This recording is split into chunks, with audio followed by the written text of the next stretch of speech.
All right. So, what's up, y'all? It's Coach Brody and it's Coach Justin, and we're about to get into some Dom sub dynamics, talking about how is submission a gift or not, and relating that to quadrants, other things in the life. Getting into some general topics and conversation when it comes to Dom sub dynamics. Because I know for me personally, I look at a lot of this thing that people call the gender war, and I look at it from a perspective of a lot of these issues would be solved by these people who claim that they want submission, just getting in the BDSM. But at the same time, I think a lot of people don't want the responsibility that comes with being a leader in that type of dynamic in the first place.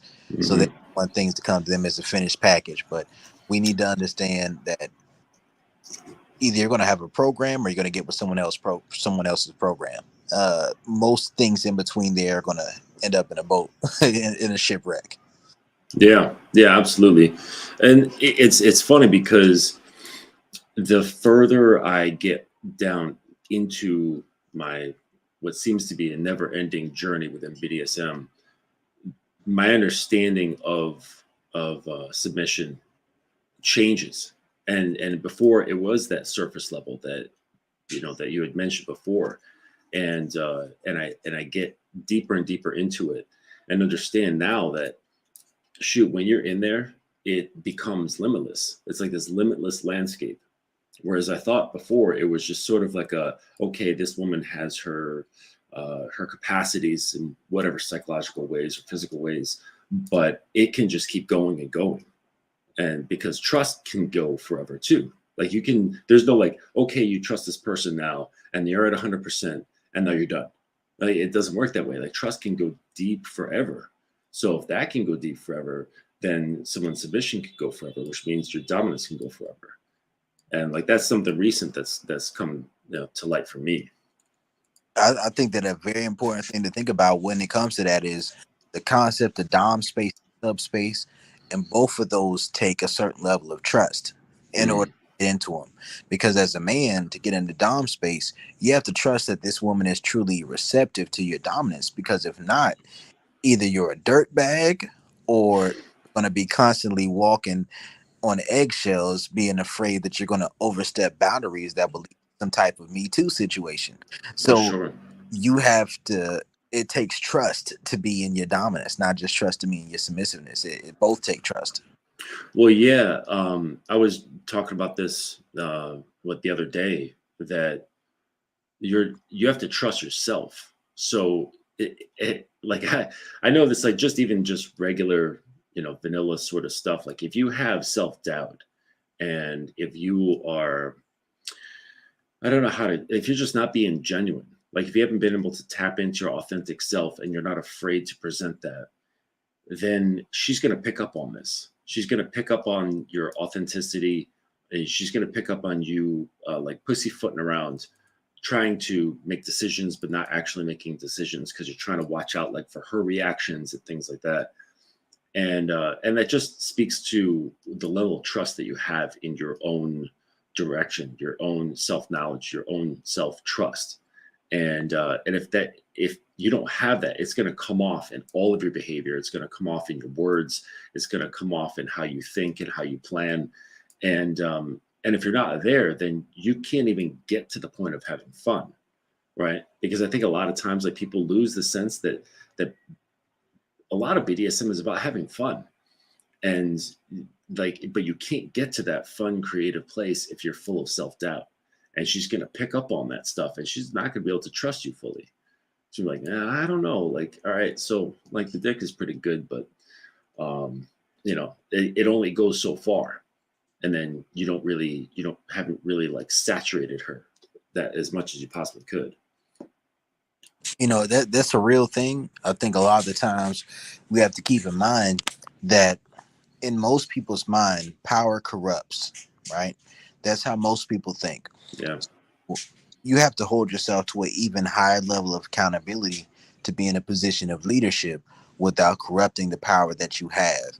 And that's something that we all have to keep mind of and we have to be watchful of. Not overly watchful to the point where our experiences are not fun, but just it's more so a matter of integrating and orienting your ego towards things that somebody can consent to, and also orienting your ego towards things that lead to positive growth in a mutual way. Yeah, yeah, absolutely.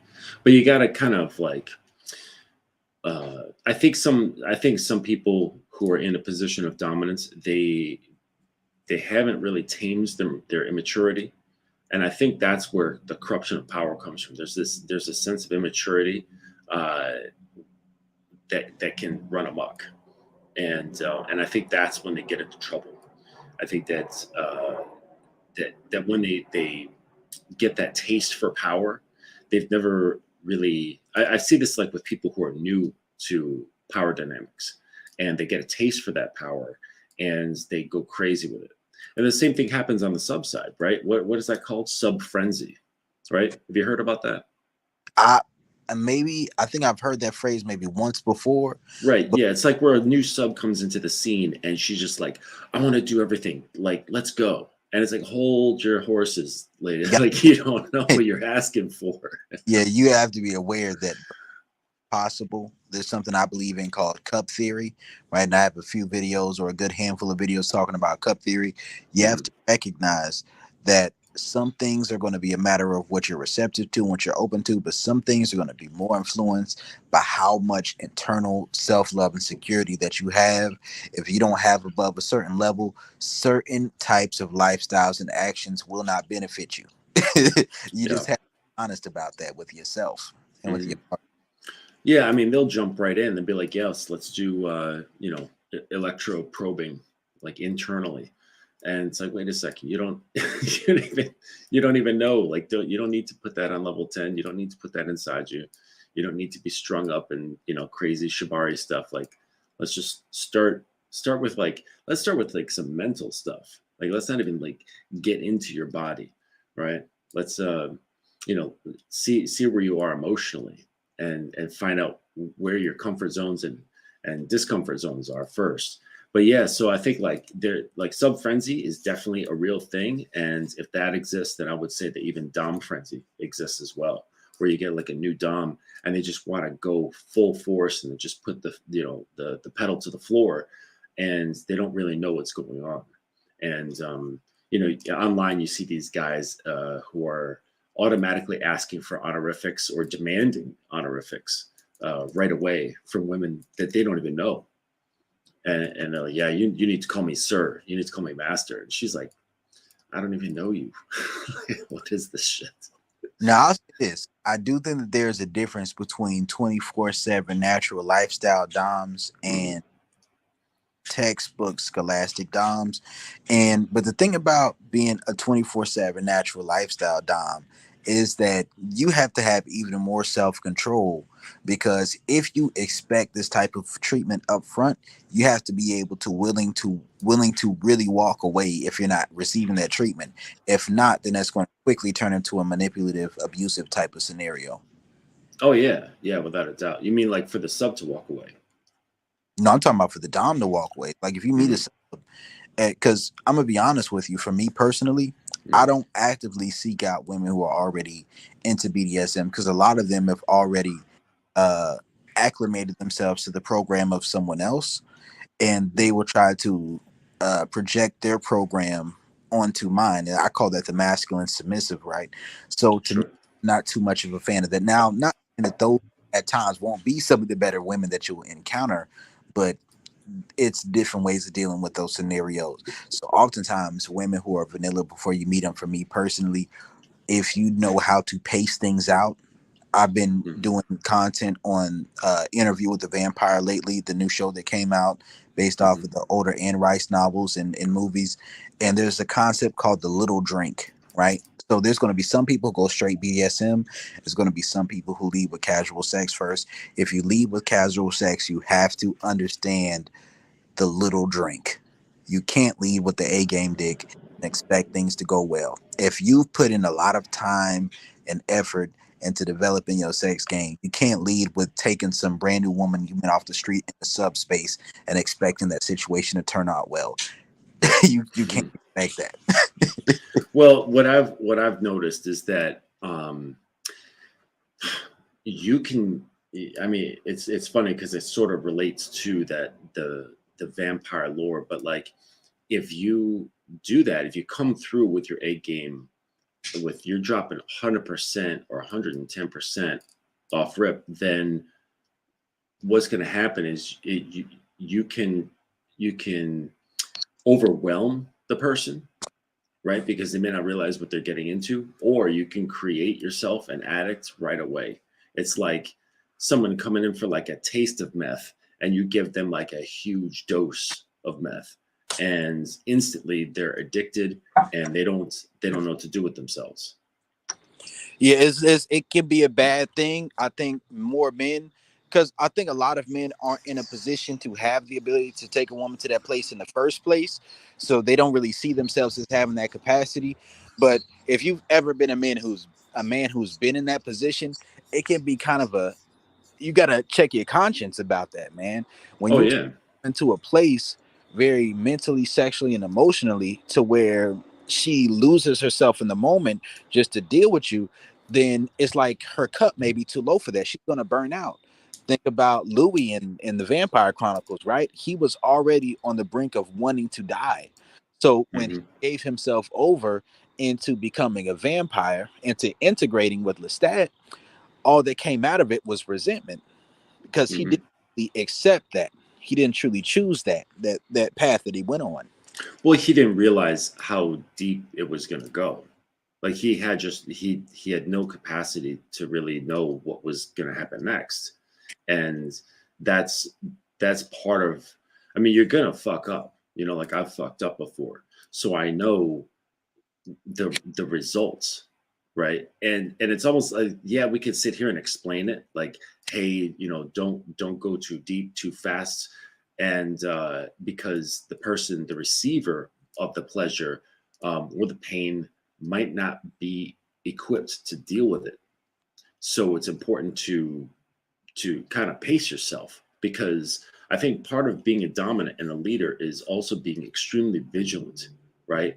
Because so you're always needing to watch the receiver for either very coarse and also very fine cues, and see, like, watch their emotional responses, look in their eyes to see, you know, physiological responses, watch their skin tone, listen to their breathing, like there's their pulse, like all sorts of things, and constantly monitoring where they're at, so you can take them to the edge, and either like keep them there or like dial it back or maybe kind of teeter over the edge. It really depends, but you can't really have much control in that situation if you're like a regular dude and you're coming at this from just like a strict I want pleasure for myself standpoint.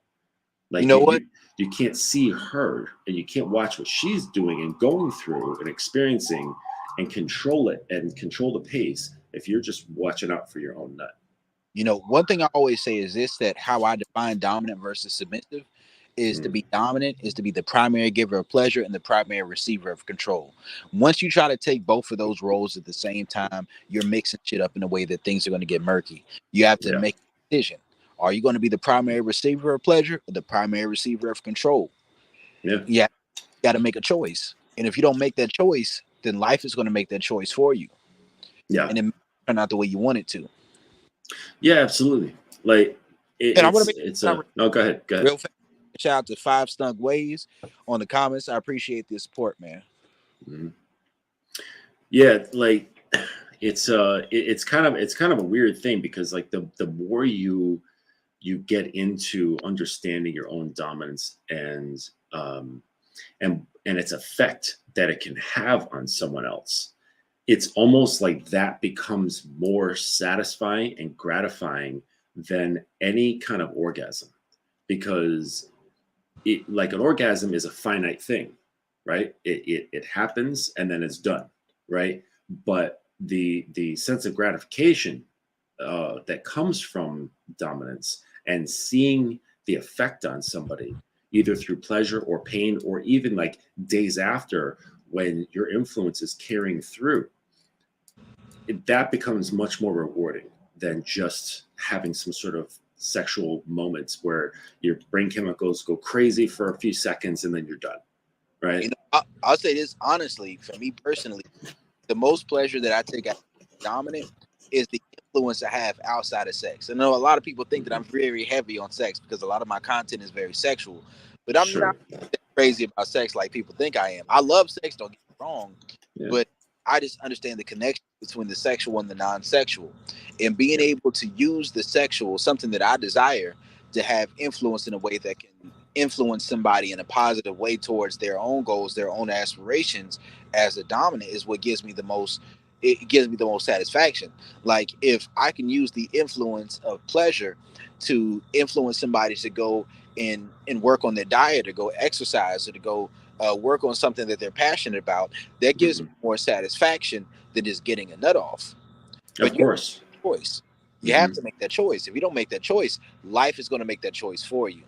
Hmm. Yeah. Yeah. Well, why don't you like expand on that? What do you mean by like life will make that choice for you? So let's say you both want to be in control and you want to receive pleasure. Then either your desire for control is going to seep out and you're going to become manipulative and or abusive, or your desire for pleasure is going to seep out and you're going to have this idea of being in control while really you're the one who's being submissive. And that's what I mean by life making the choice for you if you don't make the choice for yourself. Yeah. Yeah. You have to make, yeah, I know what you're saying. Like you got to be clear cut about what you are after and what you want. And, unfortunately, it's like a lot of guys, they don't have enough experience with intimacy, just plain intimacy with women to the point where they can say, okay, now I would like a choice, right? Because they're still just driven by, this hunger for pleasure. And but it just makes sense. I mean, if you have an abundance of food, you're not going to find food all that amazing, right? But if you're starving, a fucking cracker is going to be amazing, and you're going to be like, "Where's the fucking crackers?" Right? I wish I knew you were going to use ahead of time because I would have pulled up Eddie Murphy's, I believe it was Raw. I think it was Raw, where he was uh, talking about saltine cracker. And what you have to understand is that yeah, I remember oftentimes that. you're leading with the best sex game that you'll ever give a woman within the first 3 weeks that you met her. You're typically operating within the feminine dominant, and you're pretty Mhm. much sex bombing that woman, and you're not going to follow through with rewarding good behavior. As time goes on, you're going to fall back and pull away sexually unconsciously to yourself. And the woman in her mind, see, a lot of guys get cheated on not because they aren't good in bed, but because the way they dealt with that woman makes her think in her mind that new dick is always the best dick because he was only good when he was new. Mhm. Well, and I think that it also requires creativity because yes, that yeah, I think you'll find in a lot of vanilla situations, absolutely.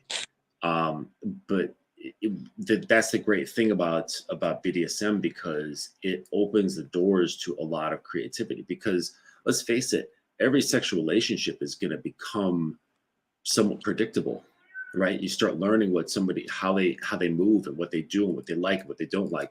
But the great thing about BDSM is that it allows you to uh, really explore the creative field of what your possibilities are, and it extends beyond the bedroom, like what you're saying. Like it can you can do pretty much anything you want. And I think once you realize the power and the flexibility of being a good dominant, um, you can really understand what I was saying before about being the gift. As like to kind of reference the title of the show, is that it, like once you realize the effect that you have, that's when you can really consider what you're doing as a gift because you're bringing that person closer to themselves. Did I lose you? No, you did not lose me at all. I'm still here. Oh, I'm okay, lost your I'm about to visual. add everyone in this to make sure the people see this while it's going down. Oh, okay, cool, cool. But yeah, like because like what I hear a lot online is that the submission is a gift, and I think like how that relates to your to your quadrant theory is that I think that the guys who believe that submission is a gift, those guys are more feminine dominance. Exactly. Yes. And the hard part about it is, one thing I learned in life is this: if someone will break the rules to help you, they'll break the rules to hurt you, right? Mm-hmm. If they'll break the rules to help you, they'll break the rules to hurt you. So when someone takes a feminine dominant stance of saying that I'll be dominant with you based off of whatever rules and standards that you set for me, then that means that if you aren't following through with the quote unquote gift of submission that they desire out of the situation, then they're going to be very open and willing to manipulate you in order to get it. Sure. And that's just something that comes with the scenario. It happens a lot with textbook doms and scholastic doms is what I call them. Because for me, getting into BDSM wasn't something where I opened up a book and I said, this is what I want to do. I was just studying. Honestly, I was studying my Bible and I was studying my own life and experience. And I said, this is just something that felt natural to me. I wanted to operate more within what came natural to who I really felt that I was. And in those experiences, I set a program, I set principles about how I interacted with women. And by setting my program, my principles about how I interacted with women, it maintained a certain level of consistency. But I'm sure you know, as a dom, that most instances where you say, you know what, this is one where I think I'll go outside of what I think that is the best way to handle things. Oftentimes those situations go left, because even if the woman has a better idea about how you should be a dominant, if you listen to that, she's not going to trust you, because you're setting your standards about how you're going to carry yourself off of what she expects based off of her previous experiences. And if her previous experiences were so good, she would still be with that guy. Of course. Mm-hmm. Yeah, I mean, there's things that it's not about like following those things, but I've experienced where, see, I see windows. Okay, I'm always looking for well, not always, because I don't like using those terms, but I like noticing windows of opportunity where she'll say something or do something, and instead of following a natural emotional response, it's even better to then take that window and turn that into an opportunity to lead or to dominate and move it in a direction that you would like it to move. And this happened to me recently, where I can't remember the exact scenario, but I had a bit of an emotional response. I just got a little bit frustrated. And instead of getting frustrated, what I could have done was seen the situation and noticed the window that was in front of me. And I could have changed the entire scenario based on just a little bit of creativity. And my submissive, who is also my girlfriend, she just pointed this out to me, but not in a way like, hey, I think this is what you should do. It was just more so her just expressing a fantasy that she had, right? And while in one of our interactions, and I was like, oh man, I think to myself, that's a really good fucking idea. And I didn't take it personally, like, oh man, I fucked up, or this is her trying to lead. It was more so just a way for me to see another window, because here's the thing, like, yes, you may be the dominant, you might be the leader, but you still don't have all the answers all the time, right? And some people will have the right kind of wisdom to not lead you, but to show you things, right? So there's one thing about like telling you what to do and leading you down a path as say a submissive, and another thing just kind of showing you something and hoping that you will kind of like catch what they were trying to say without them actually saying it, because they know it would be leading if they were to say it. I'd say this right. There's a difference between leading. I mean, I'll say this: delegating tasks is a part of leadership. You have to have the capacity to identify when somebody is more experienced and knows more than you about a particular topic, and to step the fuck back. Mm-hmm. If you don't have the ability to do that, then you're pretty much in the feminine dominant mode, and you're leading off of your emotion. You're saying, I just want to feel like I'm in charge at all times, and not opening yourself up to say, this person is introducing something to me that I think I would like to take part in. Like for me personally, I like to create a judgment-free environment when I'm engaging with a woman, to where I'm not judging her, so that when she expresses something to me, if she expresses a technique or a concept to me that I can expound upon a little bit deeper than she can, but she expressed it to me. If it's something good, I'm stealing whatever her last dude was doing. I'm sorry. I'm not sorry. It is what it is. I'm Of going to course. steal techniques from the last man. You know, Hmm. they say that a good artist does what he does, but a great artist steals. Of course. And your Yeah. love is art. Your dominance Hmm. is art. It's an art form. And if you're not willing to take great concepts from other people, then you're going to be forever stagnant, set in your ways. Yeah. Yeah, and that's actually like a really big point to bring up is the judgment thing. And I wish I had a magic wand or something to help guys drop their judgment, but it's one of the easiest things that a man can bring into a situation and completely ruin everything. All it takes is just a little bit of judgment, and she is going to tighten up and become hard as fucking adamantium. And it's She's kind of like the masculine submissive, right? Because Mhm. masculinity stifles submissiveness. Femininity has to feel safe in order for it to operate. I know we talk about, and I talk about as well in this space, how desire overrides the desire for comfort. Because it's just like if a woman is talking to one man and he says come over to the house, if she's not sure if she wants to have sex with him, then she's going to feel uncomfortable. But if another man she wants to have sex with says come over to the house, she's not going to think about getting violated because she wants to get, roughed up a little bit, you Yeah, know. So what we also have to keep in mind, this concept is a very important concept to keep in mind. yeah. Yeah, I mean, I hear it in, like the dating space because I'm still a little bit operating as a dating coach, but I'm trying to move away from that and get more into dealing with people who are in relationships and even more specifically BDSM curious people. But so I'm still a little bit into the dating coach spaces, and guys are just full of judgment when it comes to women. Like they judge what they've done uh, at incredible high rates, and obviously, I mean, to me, it's obvious that they're feeling really insecure, and they can't just stomach the idea that she has done shit that he hasn't, right? Or some other guy has done like, and they know, like the women know, they're like, oh shit, if I tell this guy the crazy shit that my previous dude did to me, he might feel some certain way. And I don't want to feel his judgment. So I'm not even going to say anything. I'll just let him know that I had like a previous man and we did some stuff, but I'm not going to get into any details. But for me, it's like, I want to hear all the details. Like, I don't give a shit. Like to me, it's interesting. It's fun. It's like, I like hearing the stories. Um, and like what you said, some of it, if it's good, I'm going to steal it.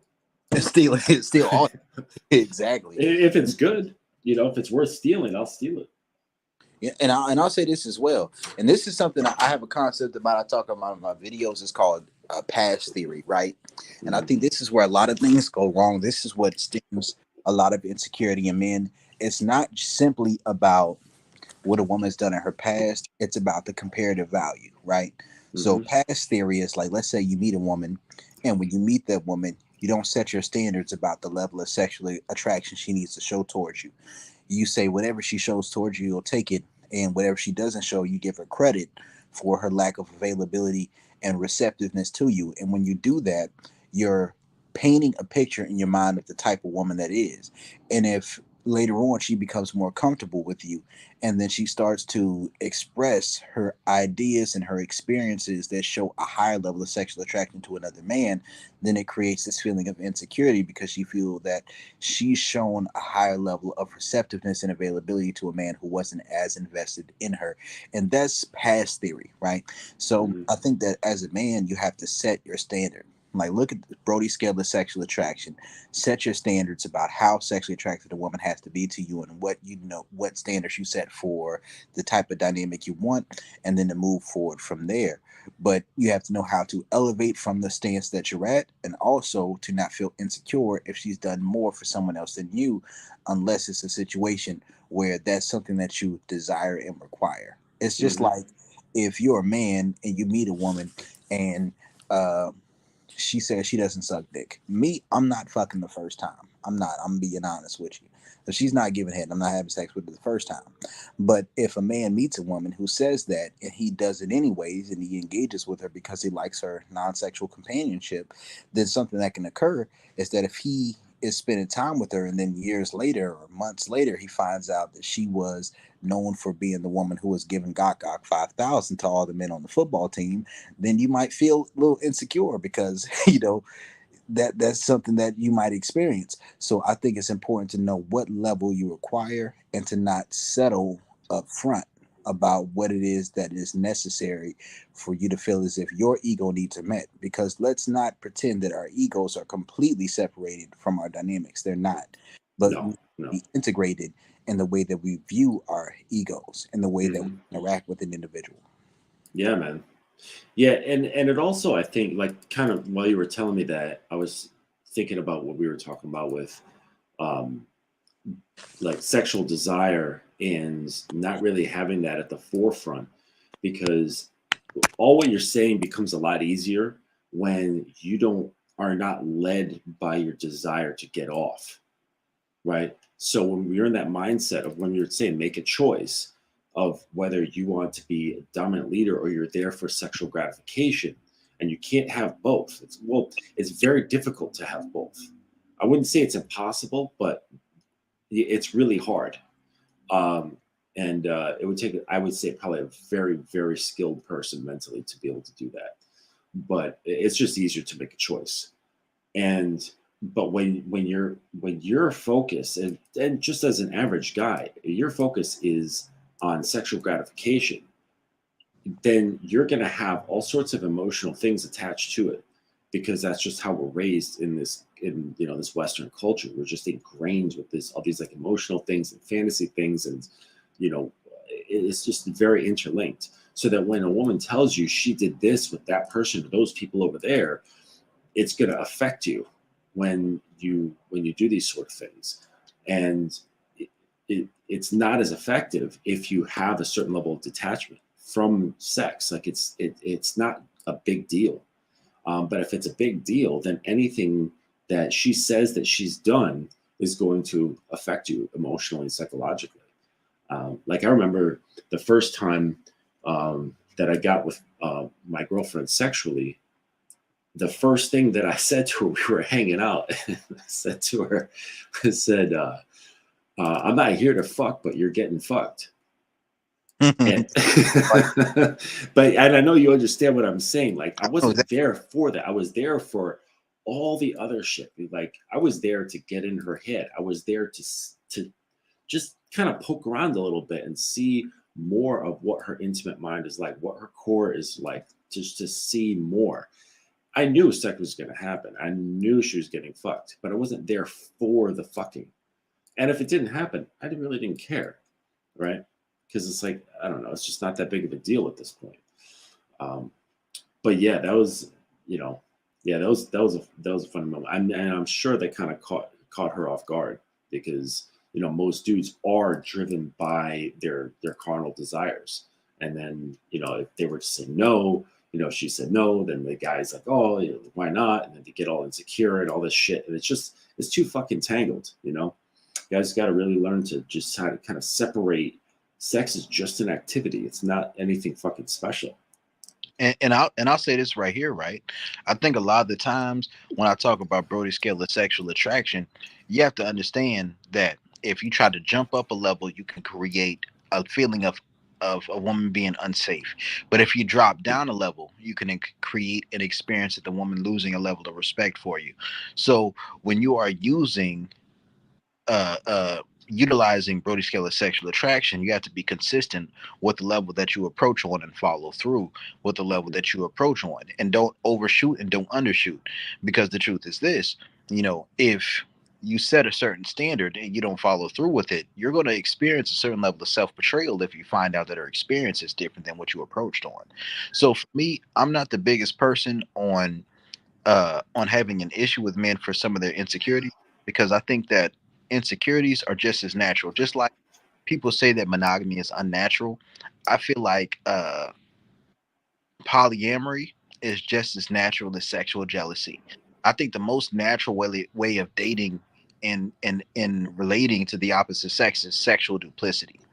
But I don't think that that's the most moral way or ethical way of dealing with people. Not, Mhm. but I think that's the most natural way. So either way, no matter how you deal with people, you have to make a choice, right? You have to make a choice about how you want to interact. If I'm talking about the biology first approach, and Five Snuck Ways brought up the biology first approach, that you use that time where you aren't trying to heap a bunch of non-sexual requirements onto the woman as an opportunity to create a non-judgmental environment to where she will express herself and say what she truly desires, what she's truly experienced, so that you can process that information before you get involved. Because for most men, once their emotions get involved, it's based off an idealization of the woman. And once that occurs, that's where the judgment truly comes from. It's not upfront where the judgment comes.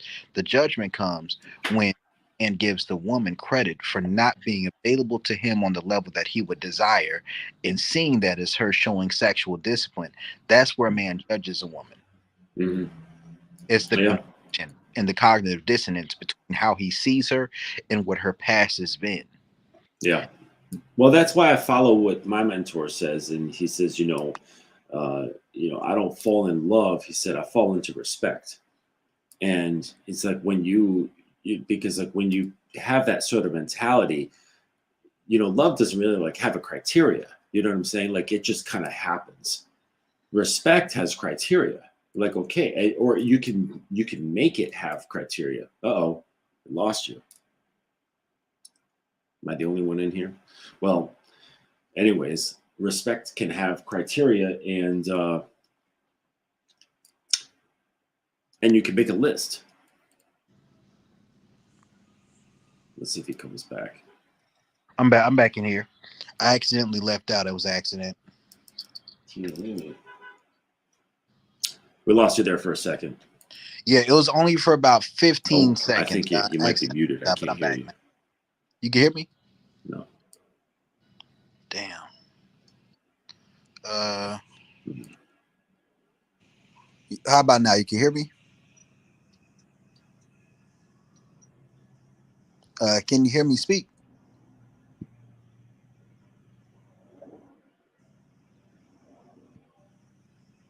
Yes. That's my shit. Hold on a second.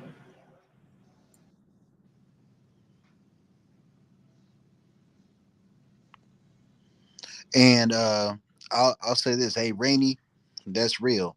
You shouldn't care too much about that. It's not really something that makes too much of a difference, because if you care too much about it, then it creates this thing where it encourages a person to be dishonest. But a man who's very secure within himself is not going to care too much about that. He's going to care more about your interaction between him and you, and not the interactions that you've had with other people in the past. So that makes complete sense to me. It's like you shouldn't be too worried about that, because you can't change the past anyways.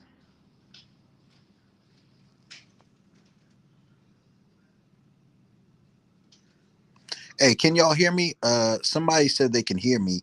Let me know if you can hear me, because I'm not sure if y'all can hear me right now. And I think Coach Justin is about to come back in. I had left back out on accident. Hey, you back in? I think they can hear me, but I'm not sure if they could hear me 100%. I think they can. Yeah, just put a note in the chat if you can hear us.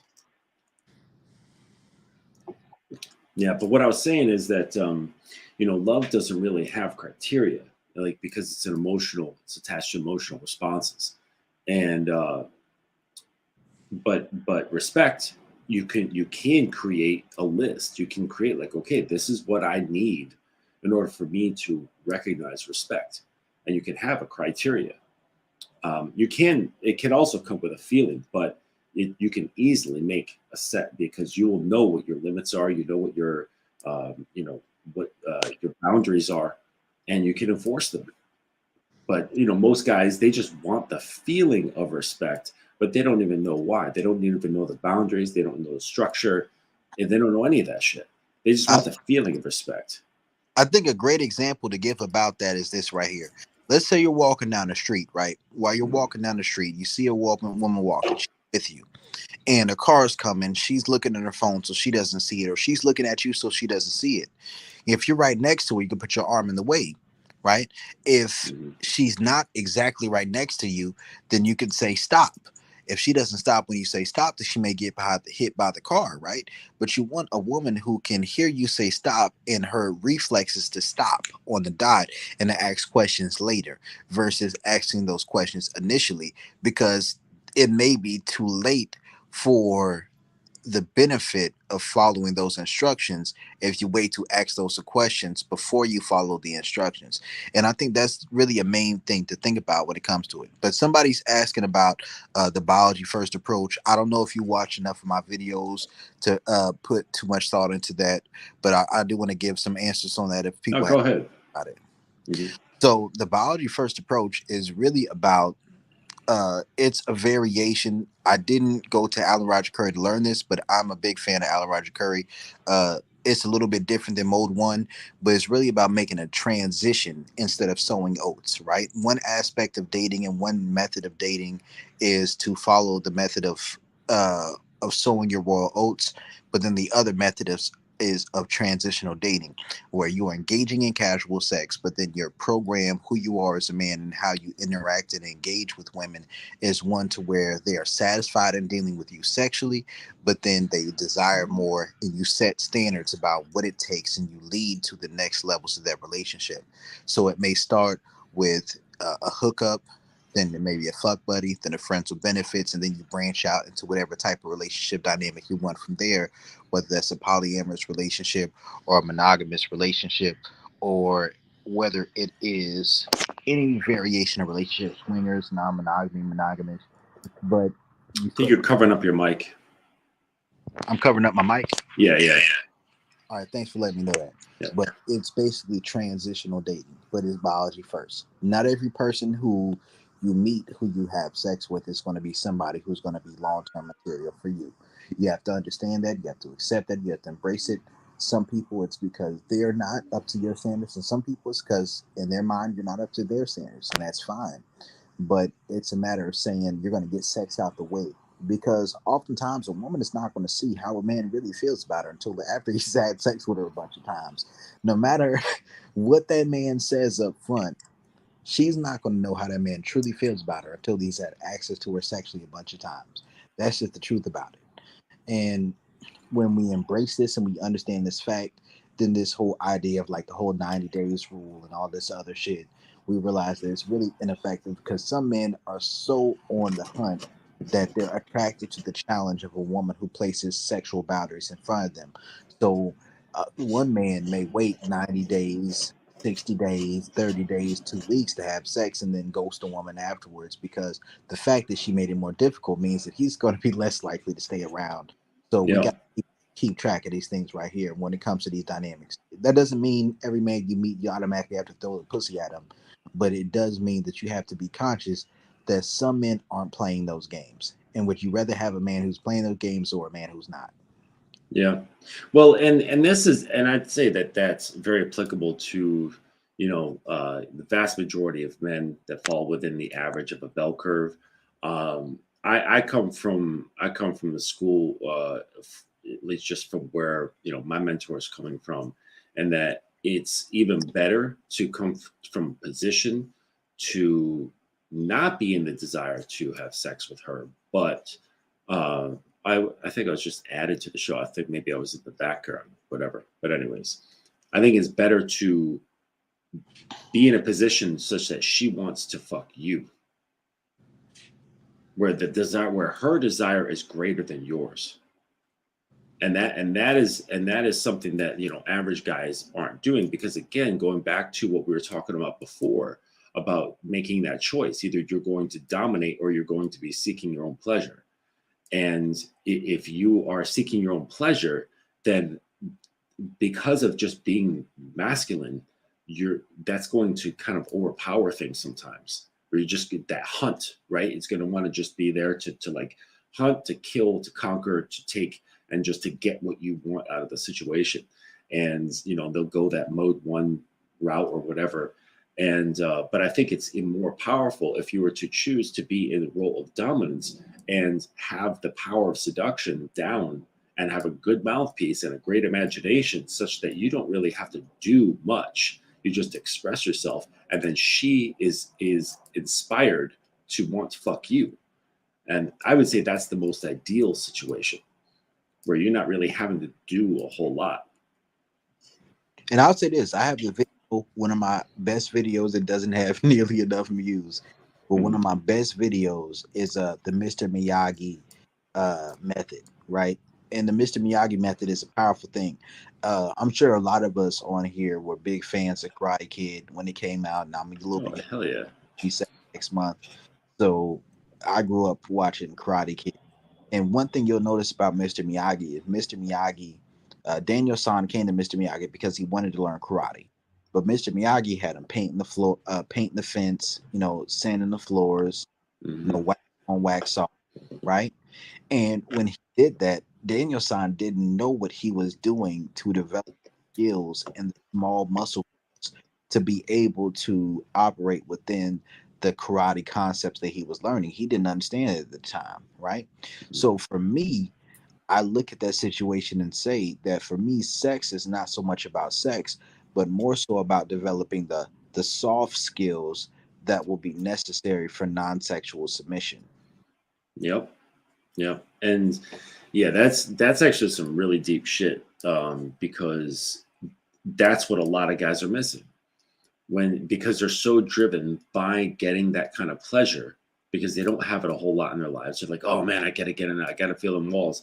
But it's it's like, once you're past that and you can see what it's actually doing to her, the inner narrative, what it's doing to her core, and you're learning to lead that, it becomes something completely different. And then you're no longer really focused on it on the front end. What's sex is that? sex is great, but that's way better than sex. I'm gonna be honest with you. I Oh yeah, love yeah. I'm not going to downplay sex. Like I love having sex with my woman, but I love it's, yeah, but it's great. But it's better though. it's great. But there's always a but. And when you're past that but, you're like, okay, well, what else is there? What's beyond that? And like you said, you can see that it's actually, you know, like a way to kind of translate a whole bunch of other things. And it's like, yeah, I just really wish guys would just look past the lips, look past the tits, look past their ass, right? And understand that there's way deeper things in there. And it becomes a whole other ball of wax when she's seeing you, not like, oh my gosh, he's so sexy, so cute, I can't wait to get with him, and looking at him going, this is my Lord, this is my God, this is somebody that I can't wait to see again, I can't wait to talk to, I'm thinking about him all the time. How can I show him that I appreciate him even more today than I did yesterday? Like, it's a whole different level shit. It's completely different. And I'll say this: I think that you have to get it out the way first. Like I Mhm. think for a lot of guys who need to quit offering dates. I know some people are going to say that's a crazy thought process to bring with, but the truth is this: to truly operate within the role of masculine dominant, you have to be able to make yourself attractive for the outcome that you desire. And if you are being transactional, whether emotionally, socially, or financially, about what it is that you're providing in order to gain access to a woman sexually, then you're muddying the waters of your dominance. You really are. And at the end of the day, you have to establish polarity before integration, right? It's not that Mhm. you'll experience those high levels of pleasure. That's not true. It's just that you have to have the emotional and sexual discipline, the discipline to vet the woman before you do that. Now, the truth of the matter is this: when you're dealing with a woman who's submissive, a submissive individual is not going to go through as stringent a process of vetting you. They're going to go off of what they feel, right? Hmm. And when they go off of what they feel, you have to have the emotional discipline to understand that if this person gives too much of themselves up too quickly, then the moment they get out of your presence for a long enough time, they come back to their system, come back to their senses. They're going to view you as a villain if you take too much out of them. And that's why you have to understand the little drink. That's why you have to understand your program and your process and to pace things out, because if you do too much too quickly, listen, I've had women, listen, I'll be honest with you. I've had women in my lifetime who we had a great Dom session, right? Took her into Hmm. subspace, multiple orgasms, all these other things, damn near on the point of like oral or throat gasms, cervical orgasms. Then within a day or two, it hit me up talking about, I don't think Jesus is happy with this. You know what I mean? Those type of things pop up, where they catch God on you. And I believe in God too. So that kind of fucked up when somebody believes in God just like you believe in God and they see it as a negative situation. But you have to understand the cup theory, right? If their cup gets too low and you're not pouring back into them, it's a different situation. You have to understand the little drink, because there's a fine line between inadvertent behavior and after.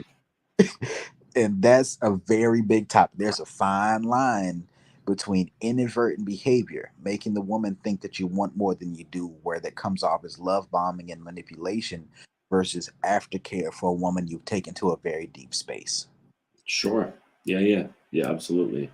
And well, because aftercare is again, it falls within the dominant mindset, because you're now having to be vigilant, but you're now in a different plane, right? You're in a different scenario of interaction, right? It's no longer this session or the scene. You are now in the mode of like, okay, and I have to make sure this person is okay. I have to make sure this person is breathing. Like, how do their eyes look? Are their pupils fucking dilated, or are they normal, right?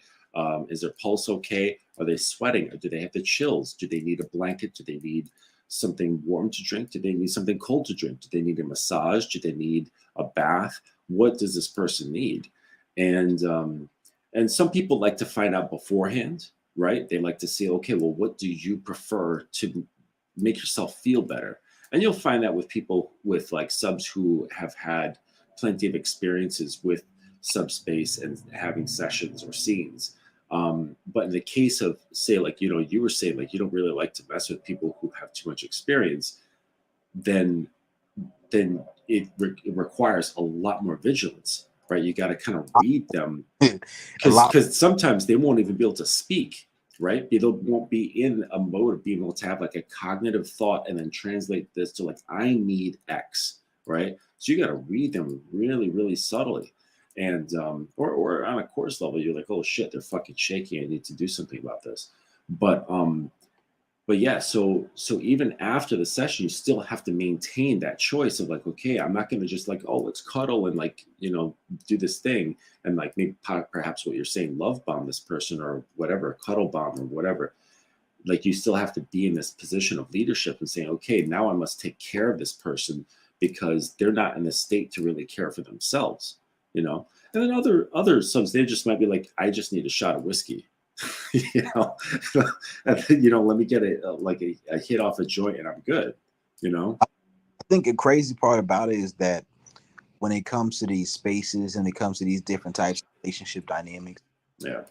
for me, I lead into it off of the casual scene. I don't go into it off of the basis of BDSM. I don't have an issue with a woman who has a lot of experience, Mm. but I don't like, certain things if a woman's trying to overly impose her experience onto what it is I do, because I'm just going to leave her alone. You're too much set in your own ways about what it is that you want versus the process that I set.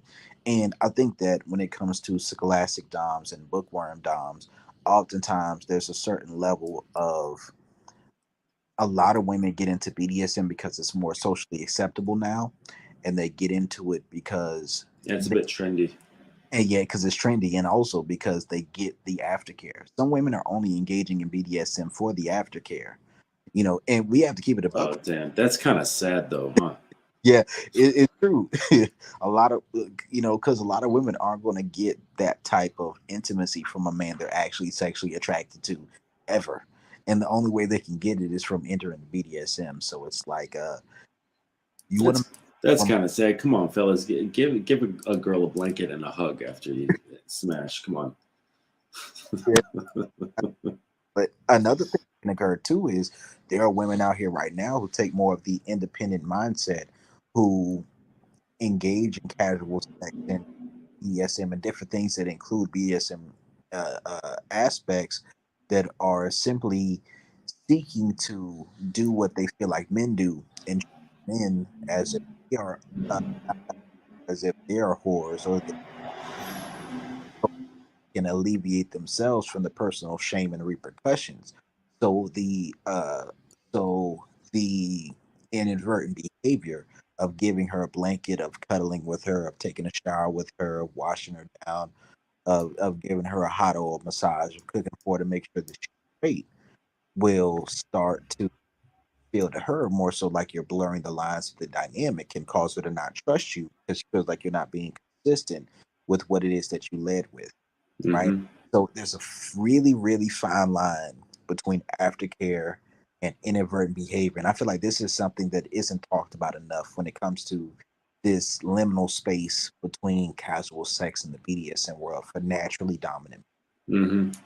Yeah, and again, it's like if you haven't made that choice, right, and you're because I feel like when you're in a full masculine and dominant mode, there's it's almost like a sense of professionalism that's involved with it.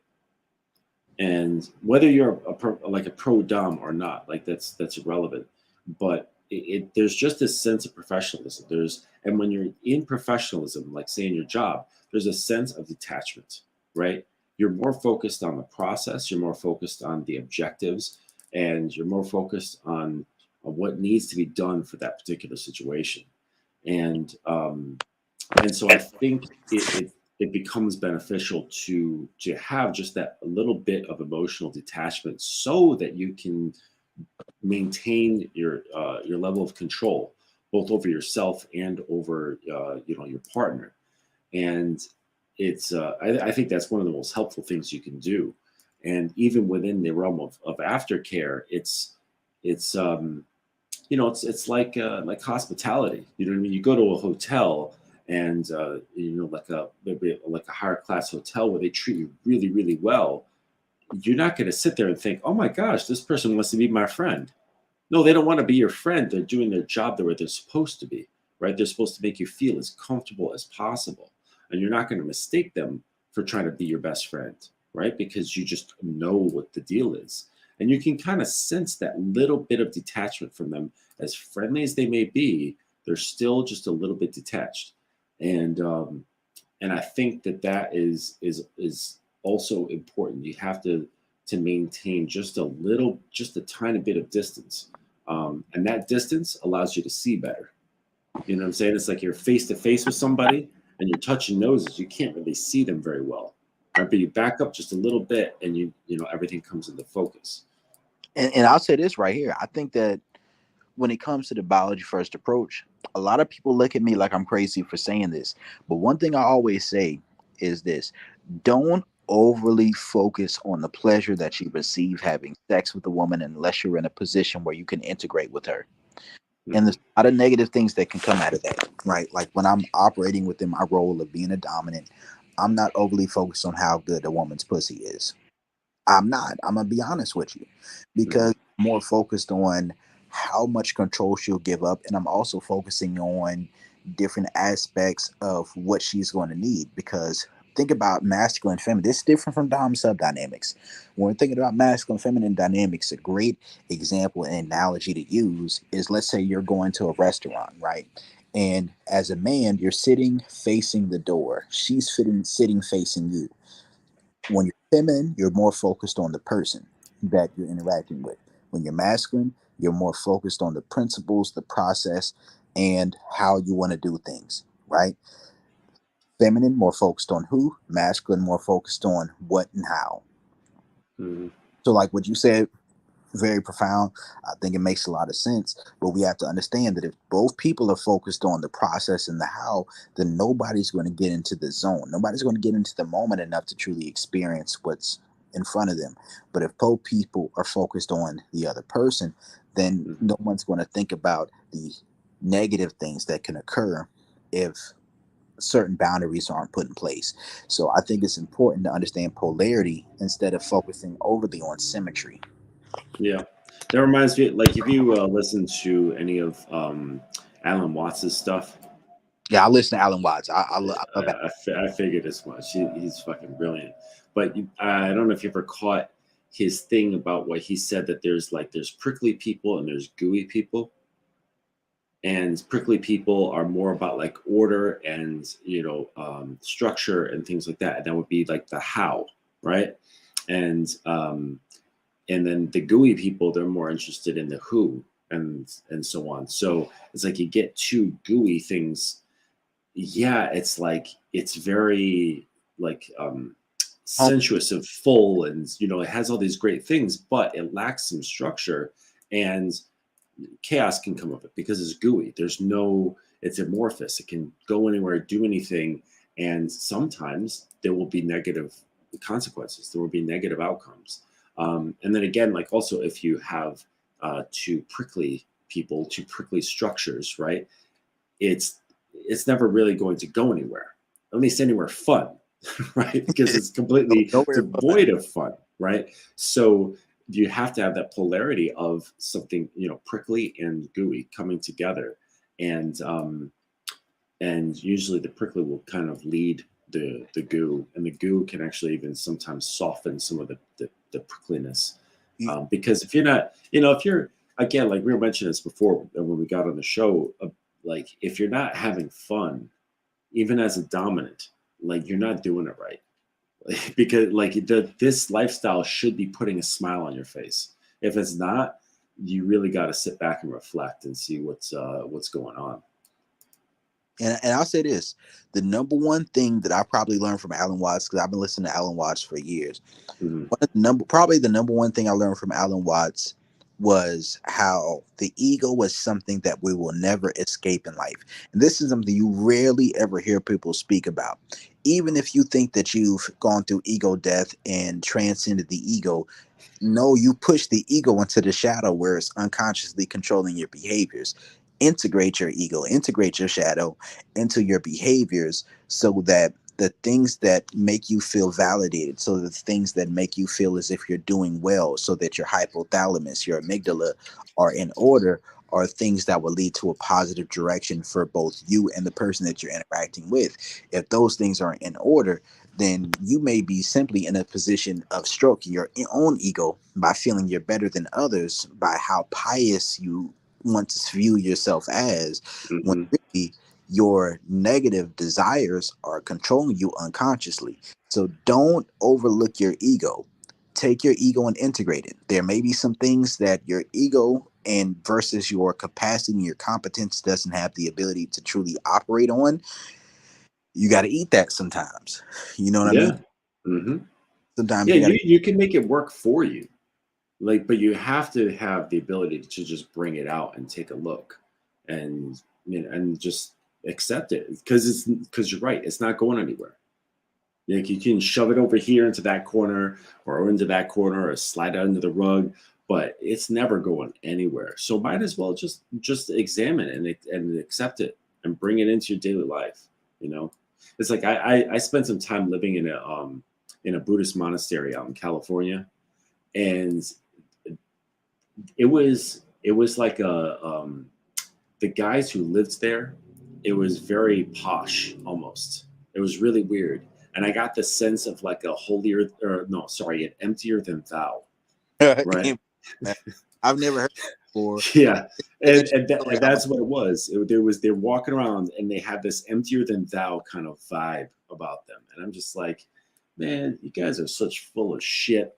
Like, you can't even smell it because you are it. It's really, really funny. And the only person who was actually cool was the abbot was a woman, and she was the only cool person who was there, who was just kind of treating it like, yeah, Buddhism is just this thing that I do, like whatever. Like, and everyone else there like had the perfect posture, and they're walking around with their pristine clothes and shit.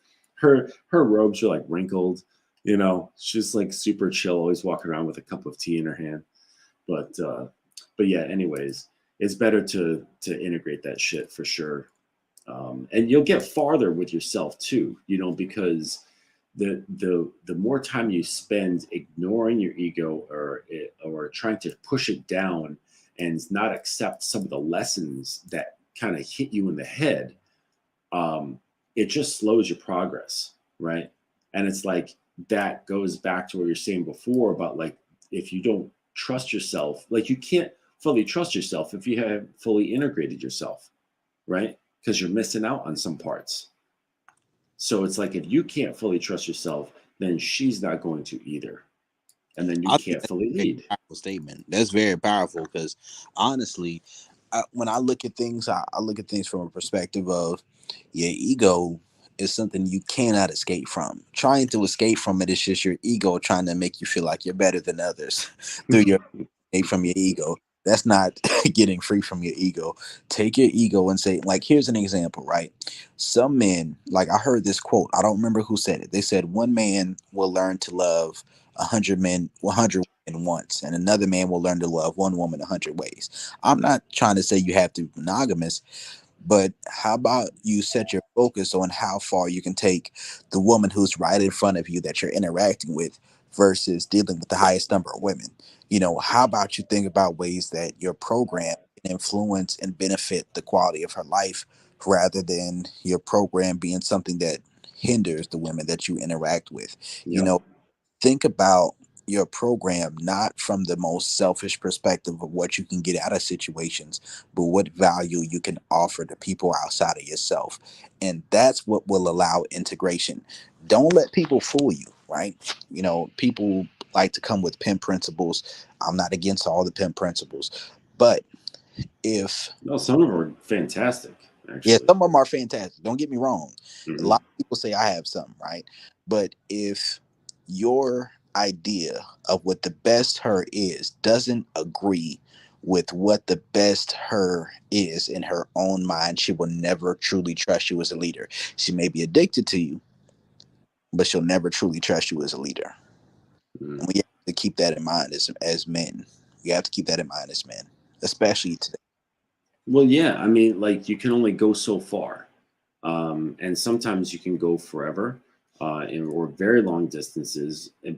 But um, if there is that resistance that you're talking about, like that's the limit, you know. And you know what? And that's okay too. Like you don't. It's not a reason to get your panties in a bunch, right? It's just that's what it is, right? And a lot of times, like dudes will spend too much time trying to force an issue, right? Trying to force it. It's just like, hey, man, like sometimes it doesn't mean it's like on a dimmer switch or like a sliding scale, right? It's like you can't just be like, okay, well, I'm a good leader and I can influence women, therefore I'm going to be able to fully 100% full saturation be able to influence this woman to be the way I want her to be. Like it's a sliding scale. Some women, even no matter how good you are, maybe it's only going to be 85%, and And that's what it is, and you can either accept it or not.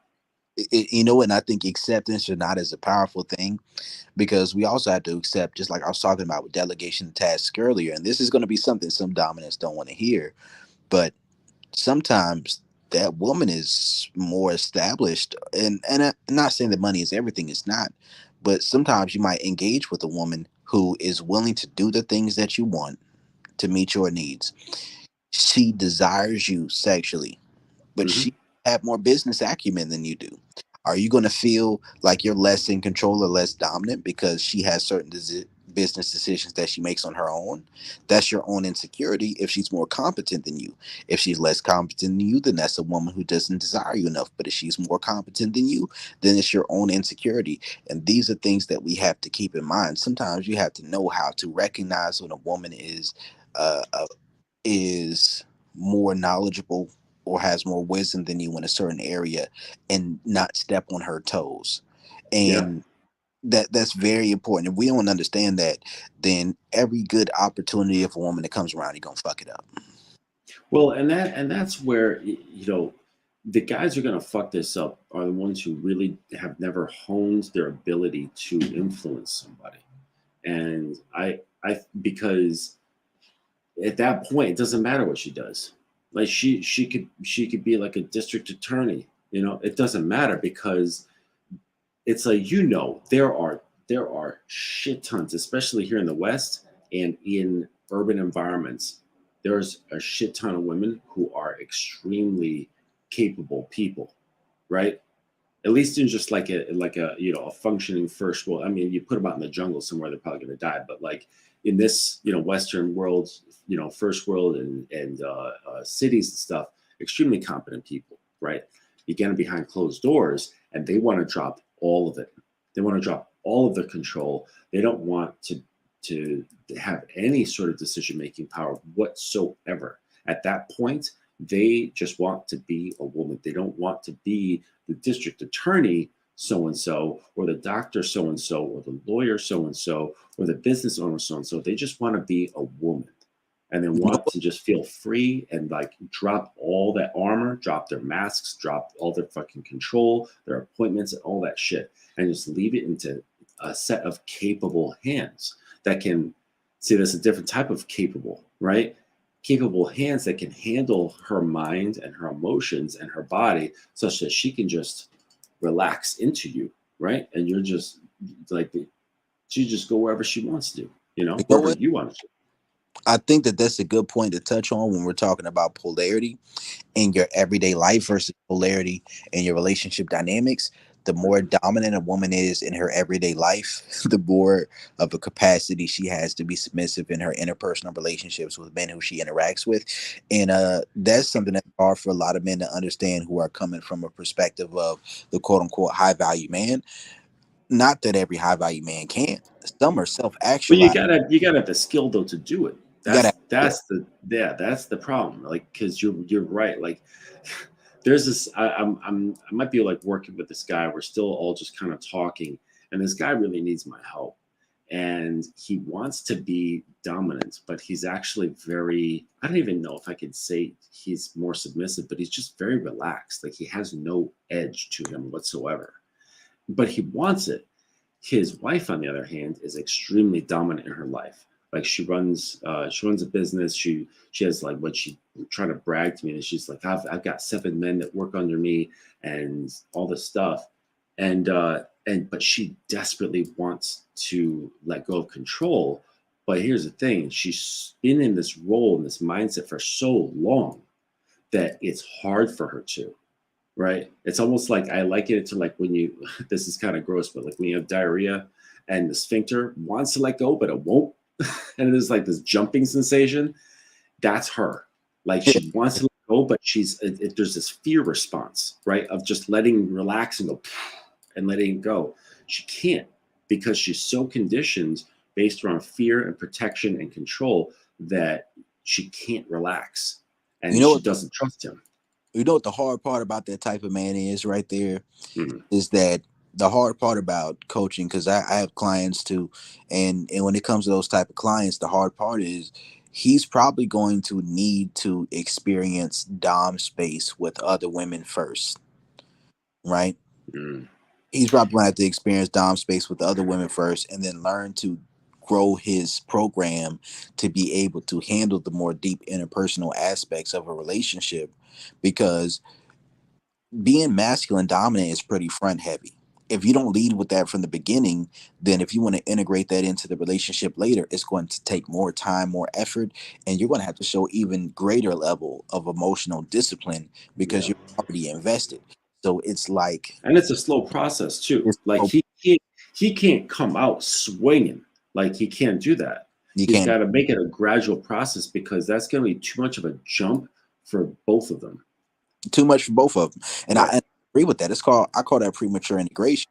Mm-hmm. And the truth of the matter is this, and this is something a lot of men in our space would not want to agree with or believe, but sometimes you can have genuine love and a capacity for a good relationship with someone, but be prematurely integrated, and your relationship dynamic, the dom sub dynamics, the masculine feminine dynamics, aren't established based off of your core polarities. So that means that neither one of you can truly operate within the fullness of what you would want to be within that relationship. And it takes a process. It's different from leading with the biology first approach. Within the biology first approach, the quickest way to establish trust with a woman is taking her somewhere she wasn't expecting to go and she liked it when she got there.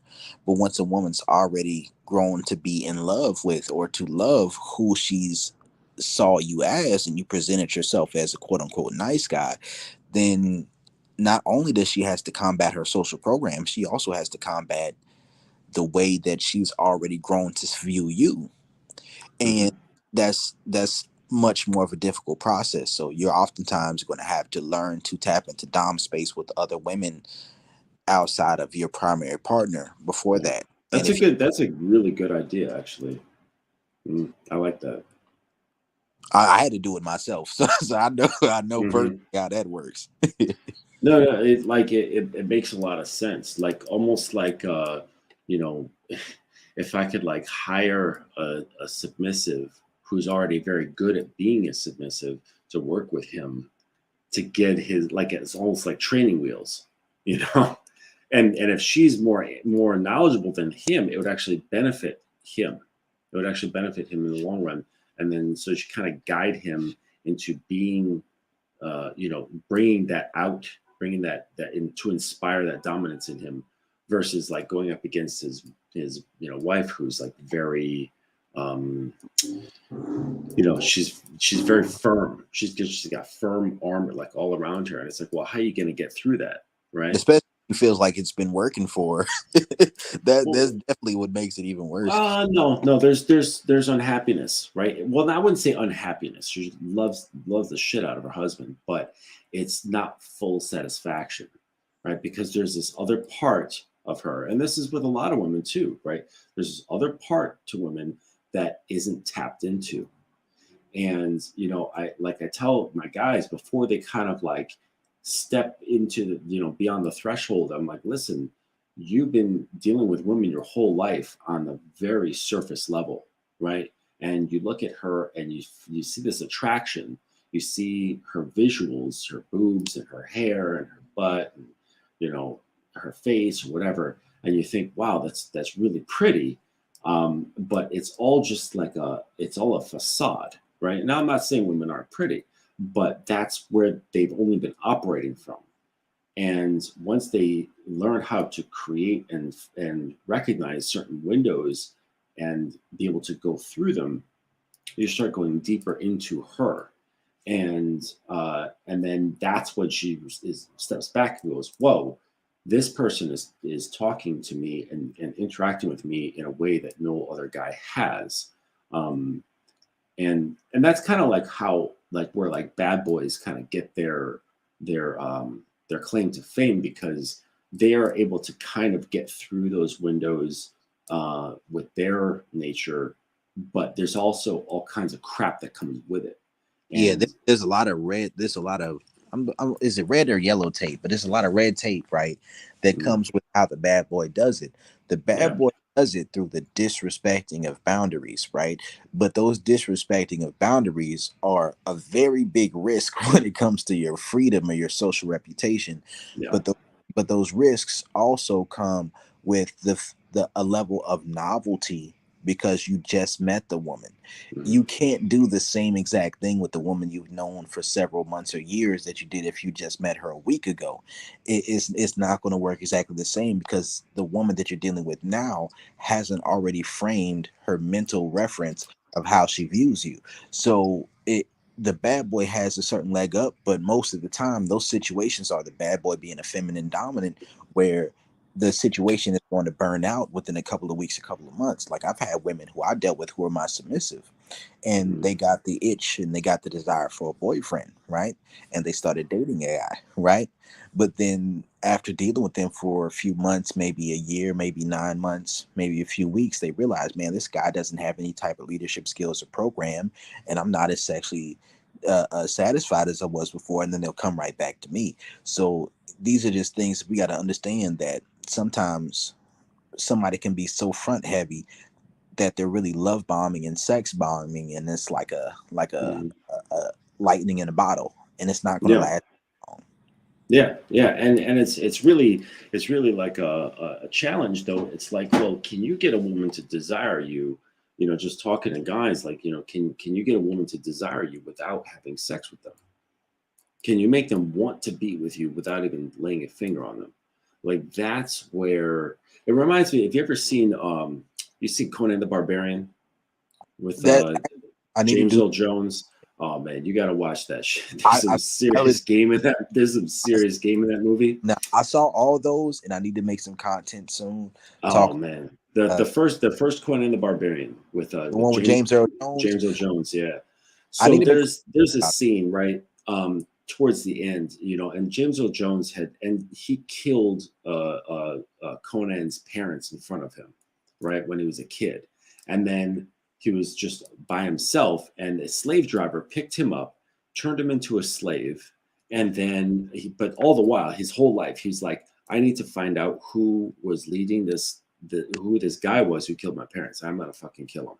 Like that was his whole life drive. And then he got picked up by like a guy who ran pit fights, and he just put him in pit fights, and he learned to be a really good killer in the ring. And then he built up his strength, he built up his fighting skills, and he made his way to find this guy, James Earl Jones, who killed his parents.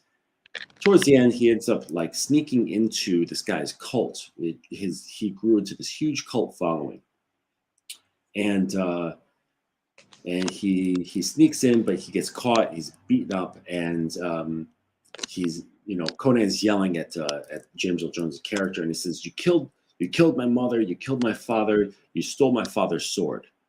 And James's character, Thulsa Doom, that's what his name is. Thulsa Doom says, "Oh, the riddle of steel." And he's like, "Yes, I know the riddle is steel." And he's like, "But what is steel compared to the flesh, to the hands that holds it?" Right? Because in Conan's world, as a barbarian, steel is like the most powerful thing. But Thulsa Doom is like, no, no, no, no. Flesh is where it's at. He's like, check this out. And he's like surrounded by like all of his followers and stuff. And he goes, look there, right? And there's this, cute girl like just standing up on a cliff. There are all kinds of people standing around on cliffs, like looking and listening to him. And he says, come here, darling, come here. And she just walks right off the cliff and falls to her death. And he goes, that's power, my boy. Right.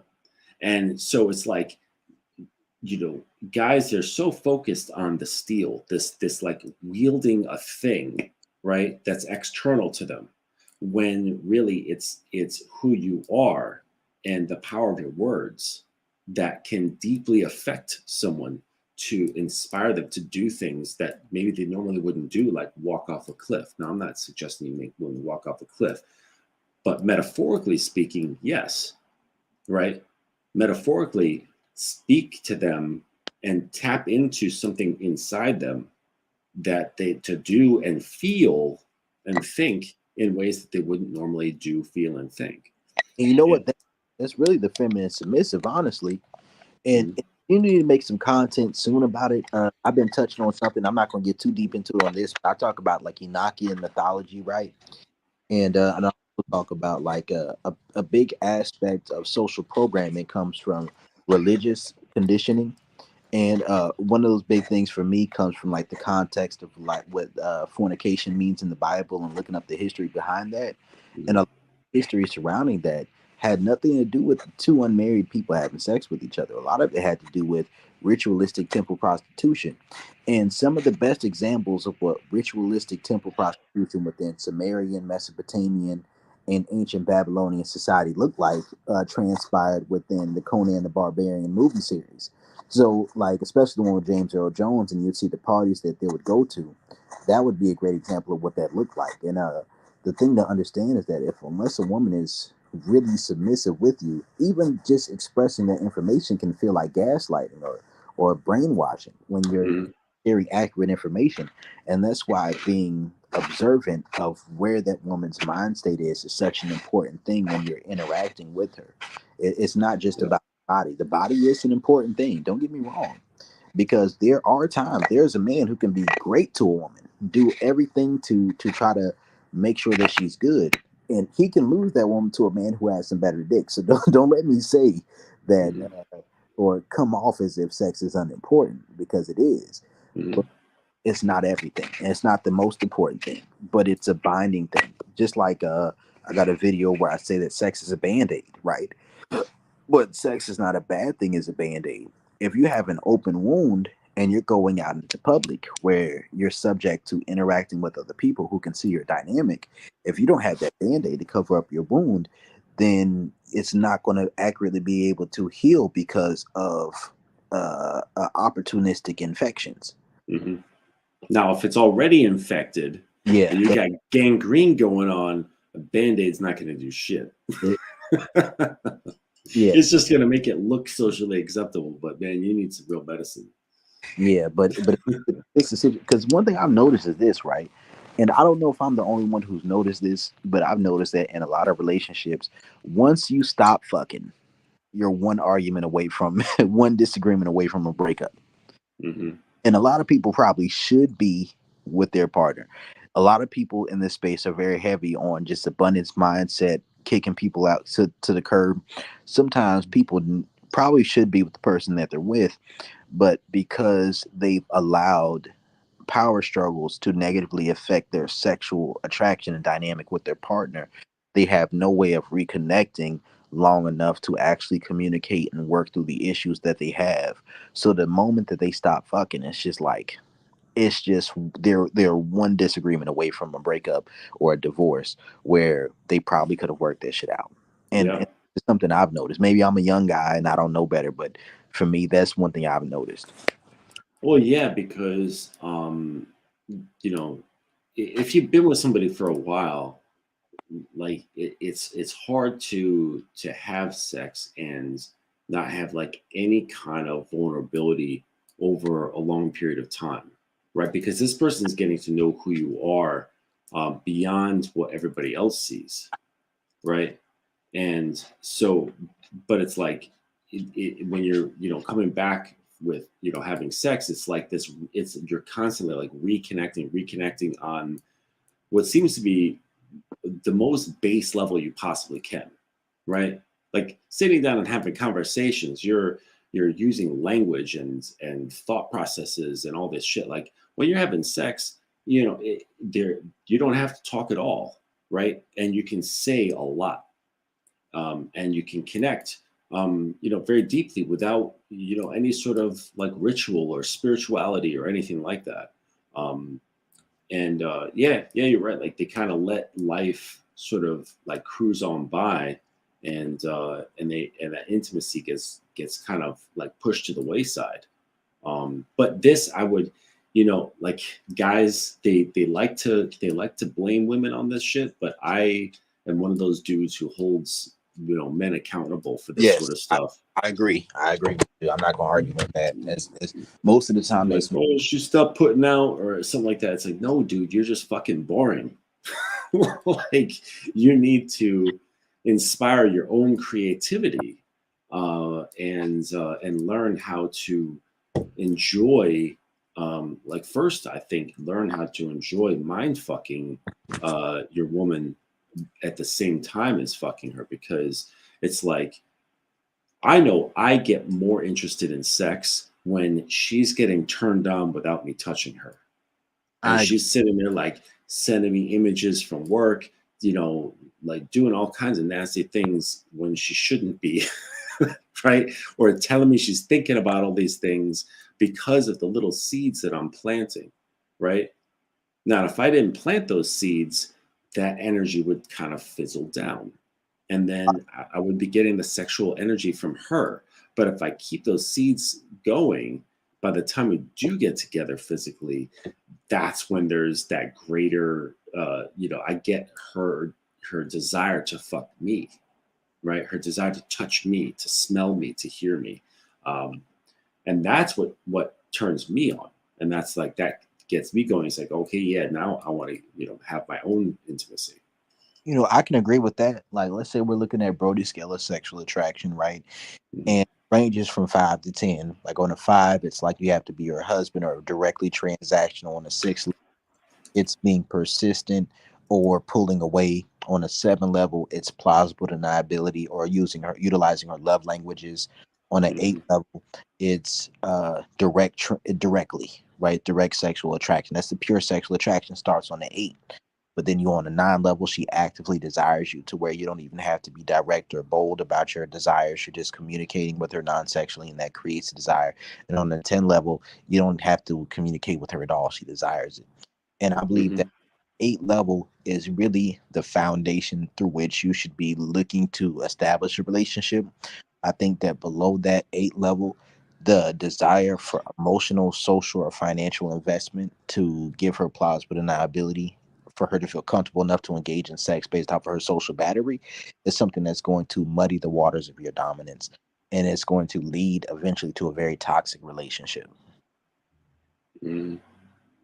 uh if you're dominant, Yeah. if you're submissive, then a 7 level sexual attraction may be good to you.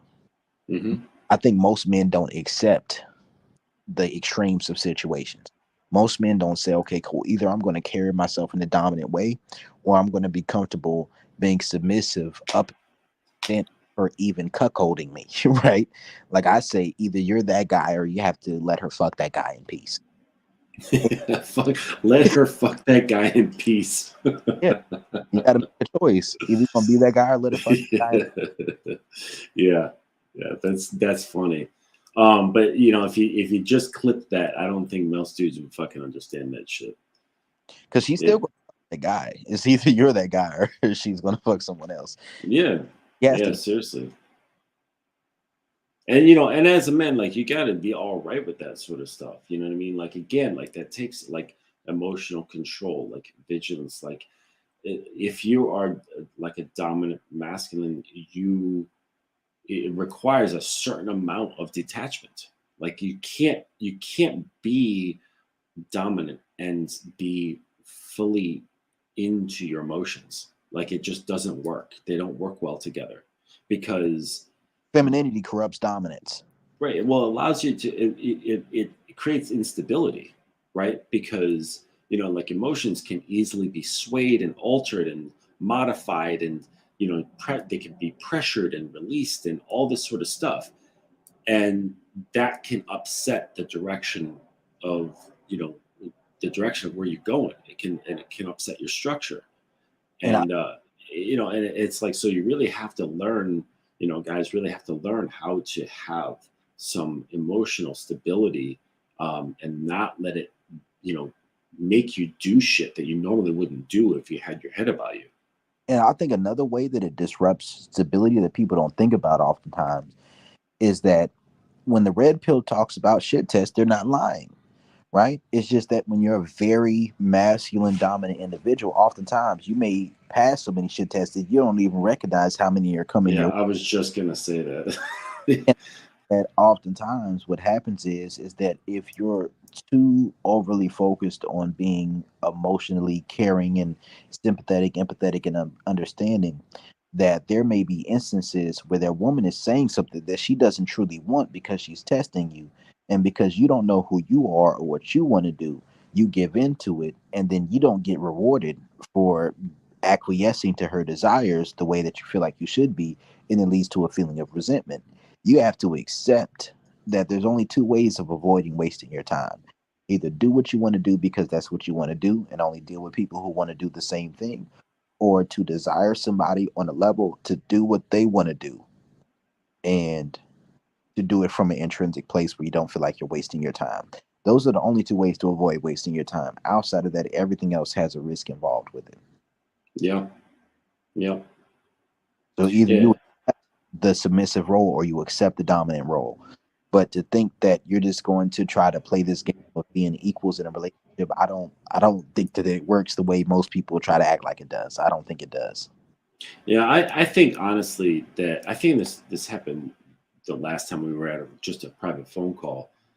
I think there's probably a lot more dudes who are submissives.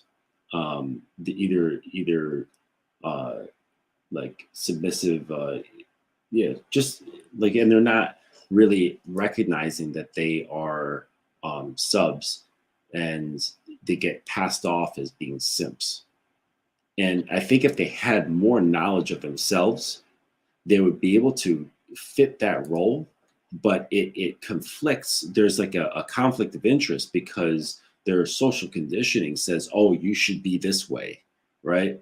When if they really integrated themselves and didn't resist, they might find that their true self is a little bit more submissive, and that's all right. But I there's like this narrative that's like, oh man, well you're a man, so you have to be dominant. And it's like, well, no, not all, like not all creatures are cut the same. It's just not possible. I think that we need to put a lot more energy sometimes in these space into showing and giving credit to men who accept the role and being submissive. There Yeah, are men who are cuckolds right now who are much less in danger of losing their woman than yeah, than a and lot.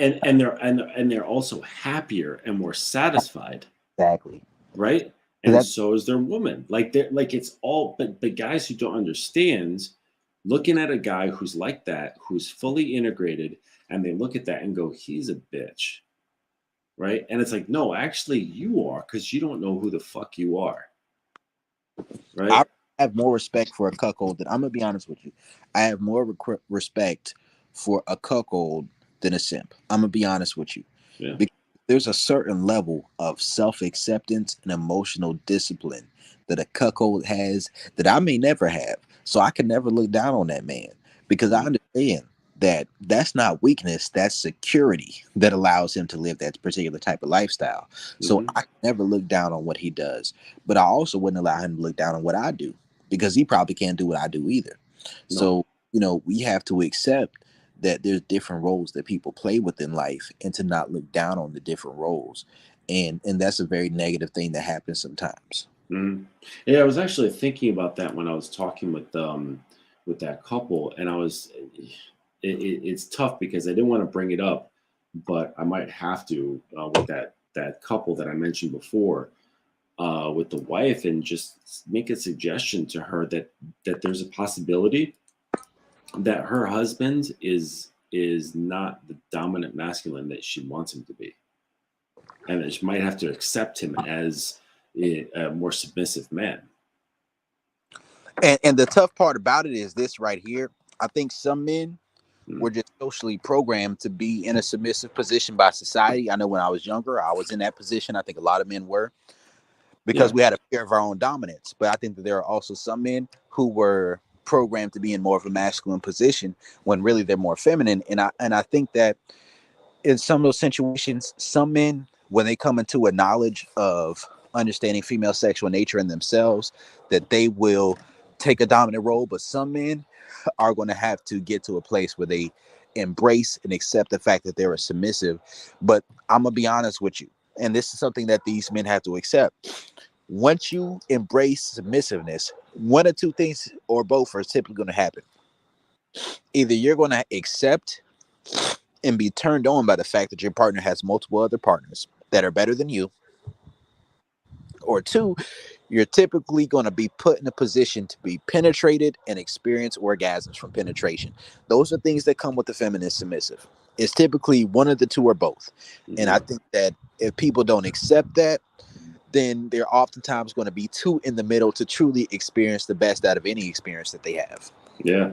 And check this out. It's like, I know there's guys who are going to hear something like that and go, fuck that. That's not me. No fucking way. Right. And even if they feel just like the smallest little sliver inside them, and they're like, no, no, no, no, definitely not going to happen. And then it's like I could imagine going through like a whole lifetime denying what they are. And then like that scene in what was it? American Beauty. You saw that? American Beauty? I don't think I've ever seen American Beauty. Can Oh you? my gosh, yeah, you gotta check that out, man. With the dude, what's his name? From House of Cards. Uh yeah, but anyways, yeah, American Beauty. But there's this guy who was he was gay, but he couldn't accept that about himself. And he was reaching a breaking point because he was in love with the main character. And the main character had no idea. He had no idea that this dude was in love with him. And he like, at the end, I think like ended up killing himself. Or he was gonna kill the main character. I can't remember which. I gotta watch it again. But Yeah, I have to check that out. But I'd hate that to be a situation for somebody where they don't accept themselves. Like some men, like I do look at sexuality on a spectrum, somewhat similar to the Kinsey studies, but I put it on a scale of 5 to 10, or put it on a scale of 1 to 5 versus 1 to 10, right? Mhm. And there are some men who they have a natural attraction to what they're attracted to, and they fight themselves because of society's standards. And Yep. some men will get to the point of suicide. Listen, I don't give a fuck what I say, anyone else says. If you're repressing yourself to the point of feeling like you want to harm yourself, fuck what people think. Mm-hmm. Seriously. Yeah. Yeah. Yeah, because there's plenty like, and whatever you think is weird is not fucking weird. Because I've talked to some people and they got some weird shit, like really weird shit, right? I mean, and weird in my book, anyways. Like, I know this girl who she's a little, and she actually no, she's I guess what you would call a baby girl, and she likes to wear diapers. She likes to talk like incoherently, like a baby. She likes to pee and shit herself in the diaper, and that I cannot even come close to fathoming of what that's like. But so just whatever if a guy thinks that he's got something weird, it's definitely not weird. I think posing. Actually, one of my beliefs is I believe that kinks and fetishes are one of the strongest things of binding people together. Mm-hmm. I truly believe that because there's a concept I have when it comes to primary partnerships and especially monogamous relationships that you need your realized chemistry has to be greater than curiosity. If not, then your curiosity will draw you away in any scenario where you make yourself too vulnerable to another person. So when you have a kink or a fetish that you have a person who you trust enough to express that with, that doesn't mean that you need to express that with everyone, even if you are sexually dealing with other people and that's acceptable within your dynamic. Like I know a couple right now who are swingers, right? They're in their 40s, late 40s, about to be 50s, right? And the woman can fuck whoever she wants. The man can fuck whoever they want, right? That's what they can do. But she wouldn't want any man but her husband to dominate her. Mm-hmm. Right? Yeah, that makes sense. It makes sense. Mm-hmm. It makes sense to me. The issue with non-monogamy for people who are more so vanilla sometimes comes with the internal subconscious idea and desire to monkey branch that isn't connected to your conscious mind. So when you experience a higher level of pleasure, it creates a new sense of authority. Once you know how to separate sex from emotions, that's much less of a factor. Yeah. Yeah, and like we were mentioning before, like that's really hard for a lot of people. A lot of dudes, they cannot separate their emotions from the sex, and it takes. I mean, in my mind, it takes a certain level of maturity, right? And like learning about possessiveness, learning about attachment, and I don't mean that fucking attachment theory stuff. I'm talking more like from a Buddhist standpoint, like because they say it's like whatever you hold on to, whether it's good or bad, it's going to cause you suffering, right?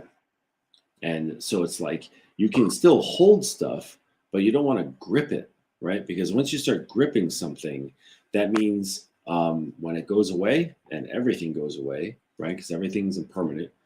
And once it goes away, it's going to cause you pain because you're attached to it, right?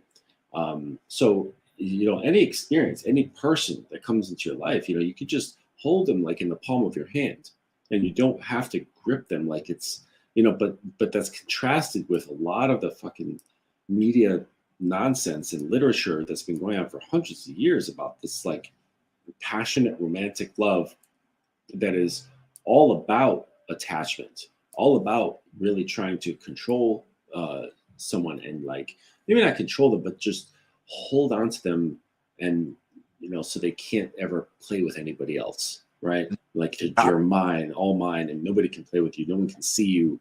You can't do anything, and oh my gosh, if you go away for fucking 2 days with your girlfriends, that means you're fucking everybody on the island. It's like, it like leads to that sort of like mental suffering. Now, I'll say this though. I think that it does depend on a certain level of self-awareness and situational awareness. I got a video out called Coach Brody's Rule of Two, or Darth Brody's Rule of Two, playing on Darth Bane's Rule of Two within the Star Wars franchise. Mm-hmm. I do think that there are certain benefits that come with people who are monogamy oriented, and I don't look at that from a negative point of view. I like I said, I see the desire for non-monogamy as just as natural as the inclination towards sexual jealousy. I see those as equal natural inclinations. So the thing is self-awareness, right? If a person is monogamy oriented, then a little bit of jealousy here and there will spruce up their relationship dynamic and maintain Yeah. it. Some people actually like it. They like the feeling of jealousy sometimes. Yeah, I'll be honest. For me personally, right? Like I have a scale. I'm gonna see if I have the scale on here. I'll see if I can post it real quick about here it is. You see this right here? It's the scale of sexual jealousy, right? And it ranges. Thoughts of violence. What do you say? Yeah. No, I just laughed about that last one there. Yeah, so this scale Not of the sexual first one. jealousy, and my girl watched it the other day. This scale of sexual jealousy is really what determines how you would feel if your partner came to you and told you they had the best sex of their life. And depending on how you feel about it, determines where you are in each scenario that you can think of when it comes to this scale. So there's thoughts of violence, there's pain and visceral disgust, there's competitiveness, there's neutrality, there's compersion, and then there's intense arousal. And in my personal opinion, you shouldn't be committing to a long-term relationship with a person who is not monogamy oriented to a certain extent, unless you have this compersion mentality to where you're not going to hold the pleasure they experience with others against them, right? And that's kind of how I look at it, but if you're in a casual situation, maybe a little competitiveness at work. I know for me, I'm not up on the highest level of compersion depending on how close I am to a woman. I'm honest with myself because my dominant ego. So for me, if I can feel myself getting sexually complacent with a woman, sometimes I might watch some porn where a woman's cheating and imagine that she's getting banged out by somebody else, and then use that to motivate myself to step my game up. Mm-hmm. But that's not something everybody can do, especially if it's a woman who's monogamous with me. Like mostly, I'm ambiamorous, so a lot of my relationship dynamics end up being monopoly, even if it's a situation where the woman has the freedom to sleep with other men. So since I often find myself in those scenarios, I know that I can't allow myself to become sexually complacent. You know what I mean? Mm-hmm. Yeah, I understand that. Yeah, for sure. I tend to hover around neutrality. I guess it just kind of I waver between like neutrality, competitiveness, and compersion. Me too. Yeah. I'm in that same range. Yeah. I'm in the same exact range, so I can understand where you come from. Because as a dominant, there's a different way that you view things versus a submissive. Like part of the submissive, one of the benefits is that with the submissive, you can go up towards compersion and intense arousal, like pretty easily at the thought of how sexually competent your partner is with you versus, and also how competent they are with other people. And that makes it a lot easier for you to accept those things. But when you're more so dominant in your ego, you accept those things, but it doesn't come from a place of that truly brings you joy or happiness, it comes from a place of just logically thinking about how things work in reality. Hmm. Yeah, and also I think some of it is like context based as well. Yeah, I agree. Um, I definitely agree. so like for example, like let's say I don't know, you go to like a sex club, right? You go to a sex club together, and like in that scenario, it's understood that like this is play, right? This is safe play.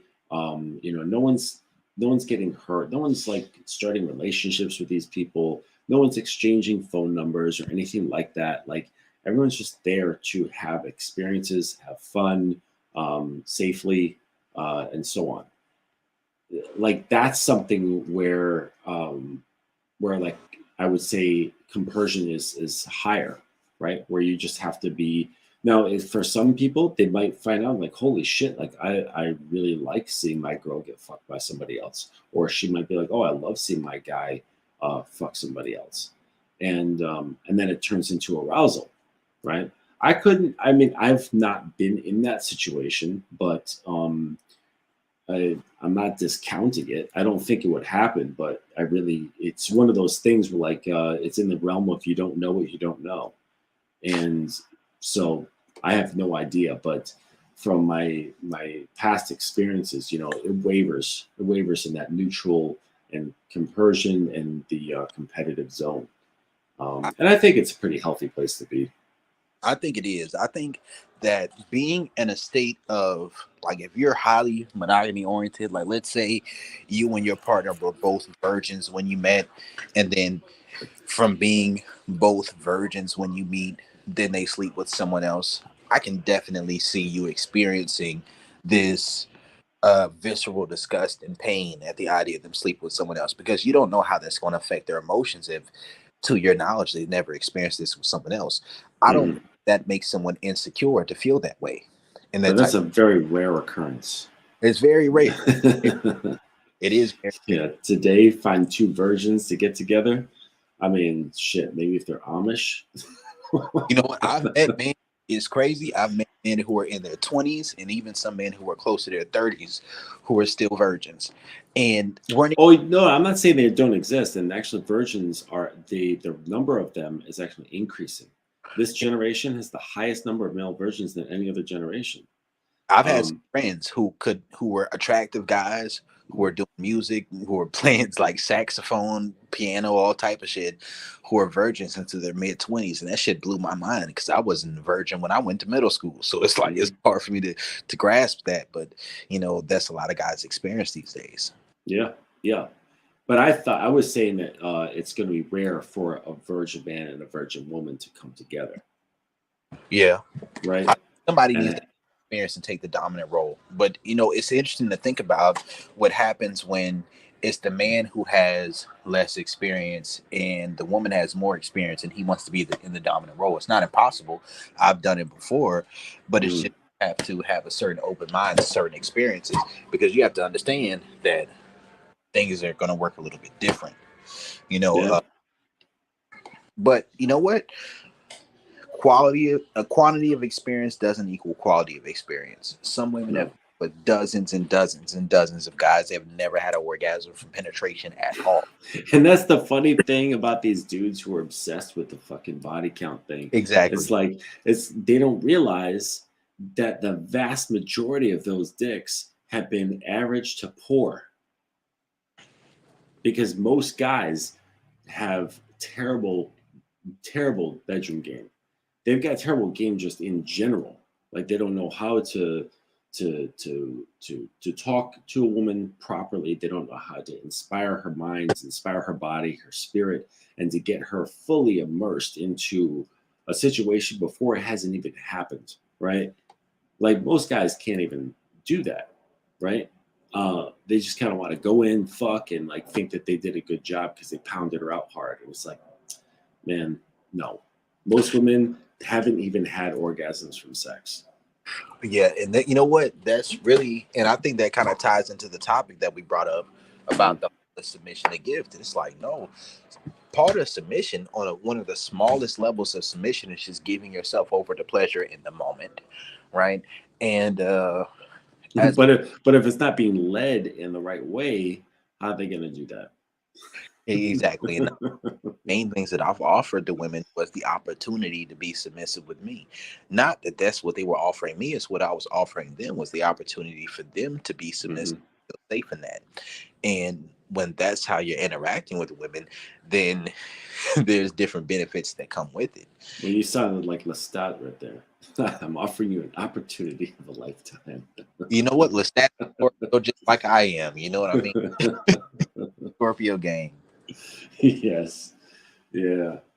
But yeah, like it's kind of it's kind of messed up like how these guys they just just really focused on the wrong thing.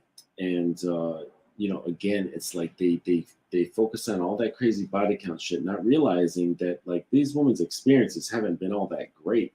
It's like been mediocre at best. And then they take those mediocre experiences that she's had, and then they judge her for it, right? And really, she's just trying to find that one experience, that one dude who's gonna fucking do it all, right? Because if she finds that guy, she is not letting him go. She does You know not what? want to let him go. I'll say this. I think that an important thing to understand for a lot of guys is this right here. It's something I call the non-stick principle. Like, even if you are the low experience guy with the low experience girl and you meet one another, you have to make sure that you're not getting sexually complacent or allowing her to get sexually complacent because of it. Because all it takes is a momentary break. If you have an attractive woman, there are guys who have been waiting in line to fuck her for years. Yes. And they're waiting for an opportunity to go full Super Saiyan Kaioken on the pussy.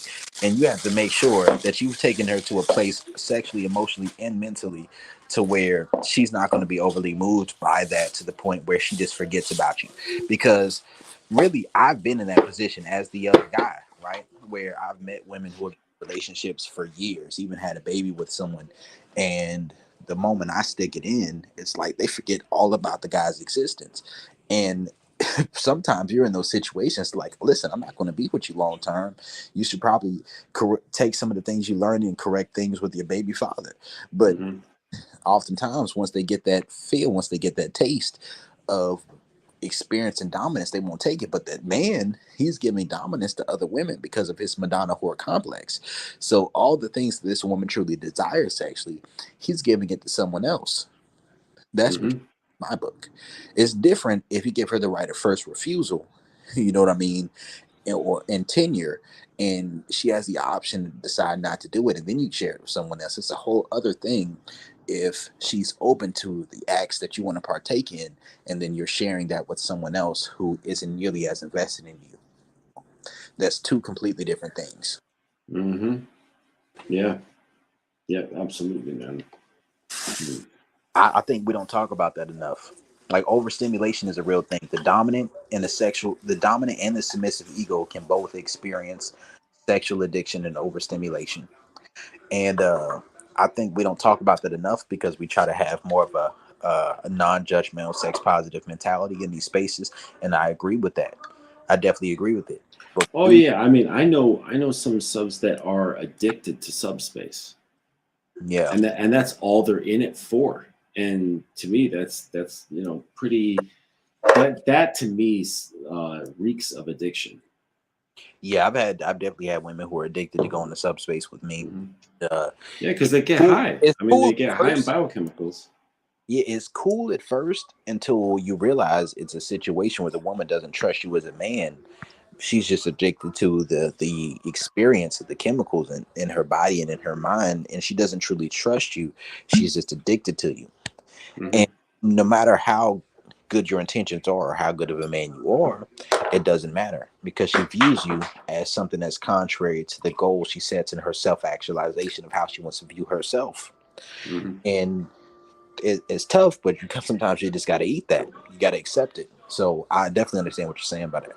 Yeah, yeah. I mean, I don't mind a little bit of addiction, but I try to work. I try to work it all. you know, some addiction along with the trust, you know. And but like what we were saying before, it's like there's a lot of hard work in being a dominant, right? Like there's so many stones you have to overturn, to kind of monitor and watch out for, and trust is just one of them. You know, having that creativity and to have that drug like experience is another one, right? You can't I just definitely agree because honestly, you can't just let like that slide. I look at it like this. I remember one of the most powerful experiences, one of the most powerful dynamics I've ever seen. It was a woman, right? I was dating a woman. Her mother uh was on a diet. She was going on a vegan diet for a month, right? Hmm. And she was about to eat their ribs. These these ribs were calling her name. They were in the fridge. She was about to fuck. And the daughter told her, "Mom, don't eat those. You still on your diet." And she said, "No, I can't do it no more. I can't do it no more." And then her man came in and said, "Put those down." And some yes, daddy type of energy, like yes, I'm just put it down. It's an Hmm. being a dominant adds an extra level and layer of motivation that supersedes a person's natural level of intrinsic motivation to pursue their own self actualization. And that's something that a lot of people discount. I remember one time I went on Reddit. This is one of the things I like about Reddit. I went on Reddit and I saw this list, and it was a question: what was the most beneficial thing your Dom pushed you to do? And it was just a long ass thread of people talking about things that their Dom influenced them to do, like improving their health, improving their education, improving their lifestyle, improving different aspects of what they do in their daily life that their Dom pushed them to do that they lack the motivation to do on their own. And the truth is, in my opinion, there is a certain level of sexual pleasure that comes with that. The highest level of pleasure becomes the new place of authority.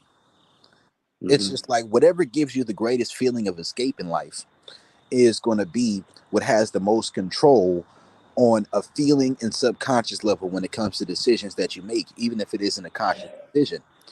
So, overstimulation can be a thing. Like, I don't judge women by their body counts, but I judge women off of their compatibility with me. If there can be situations where a woman has fucked 50 guys, never had Hmm. an orgasm, dealing with someone else outside of a facilitated orgasm, not a forced or not a natural orgasm that occurred, it's just a facilitated orgasm, like through clitoral Hmm. stimulation. And she can be submissive with you and even be comfortable being monogamous towards you. Another Yep. woman could have fucked two guys in her lifetime, but that first or that second guy was Mr. Donkey Dick. You know what I mean? And he opened her up, broke her in, and that is the standard set for what she needs to feel satisfied sexually. And if you can't measure up to what that is, even if you have skills, it feels more like compensatory skills than actual skills that create an effect.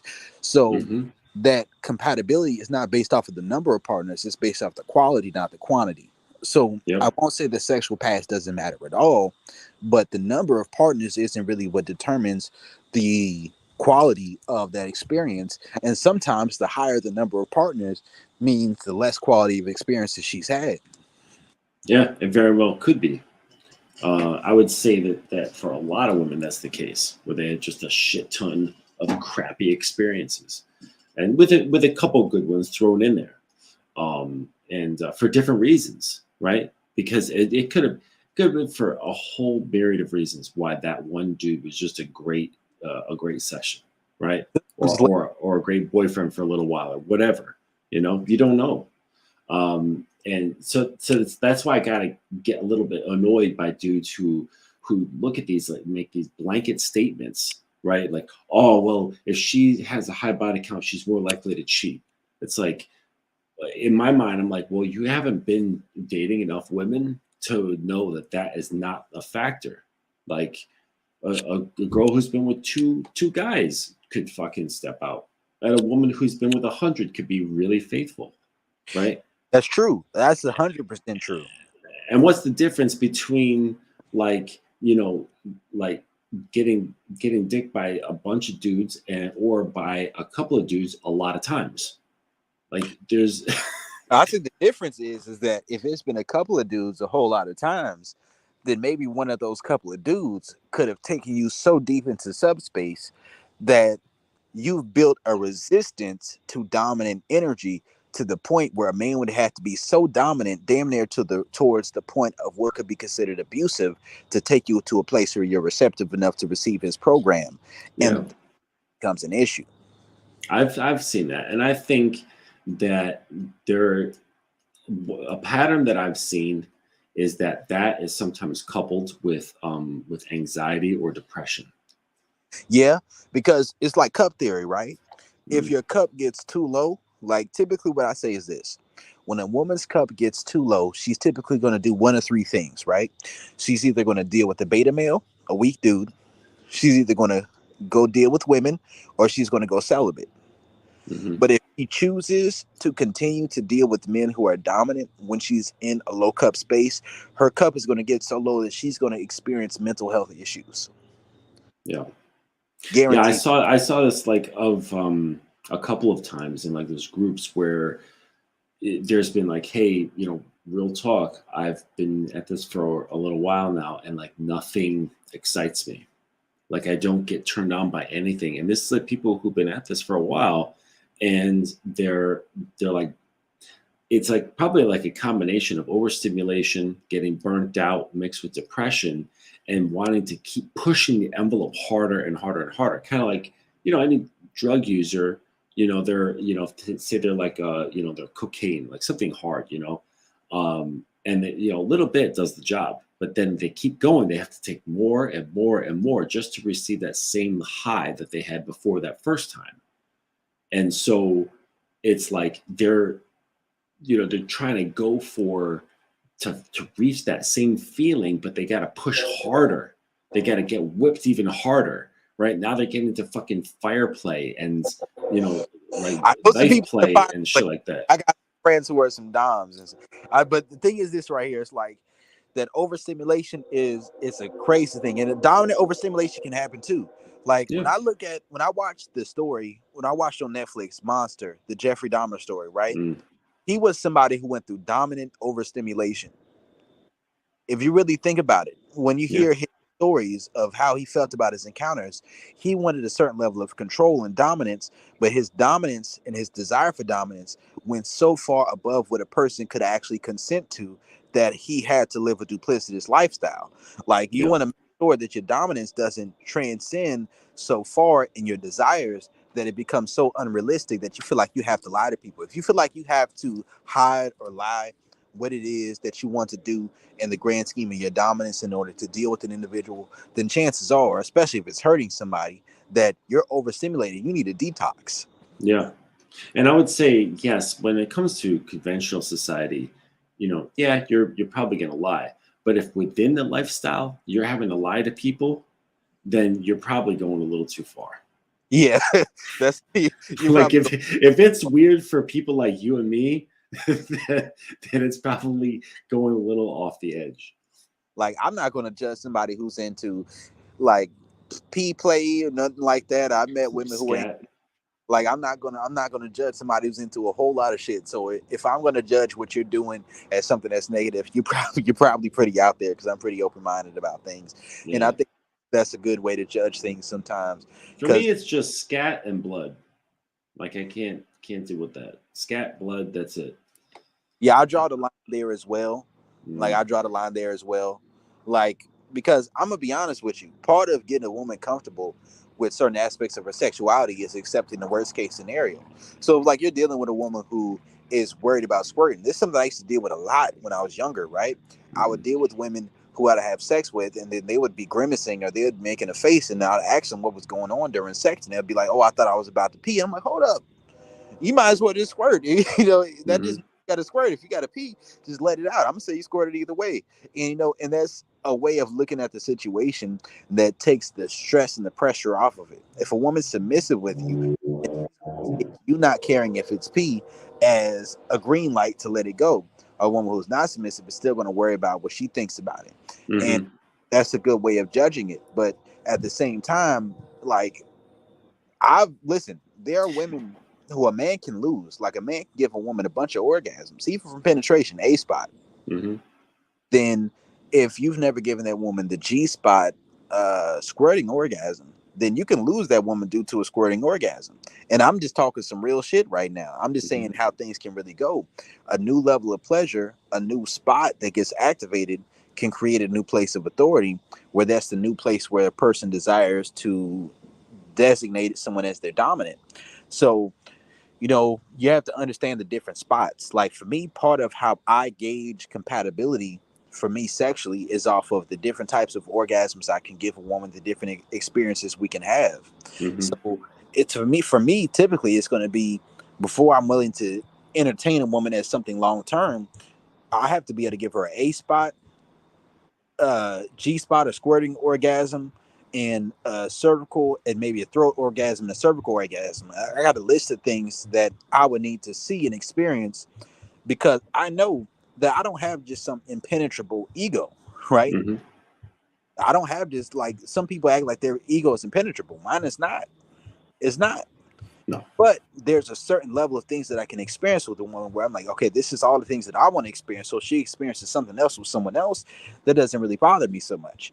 But we have to keep it a buck. We have to be honest that if you've been fucking a woman for 3 years, 5 years, and she's never had an orgasm penetration, and you're engaging in with her in non-monogamous sex, and she has one with someone else the first time they have sex, especially if you're there, you're not going to be happy about that.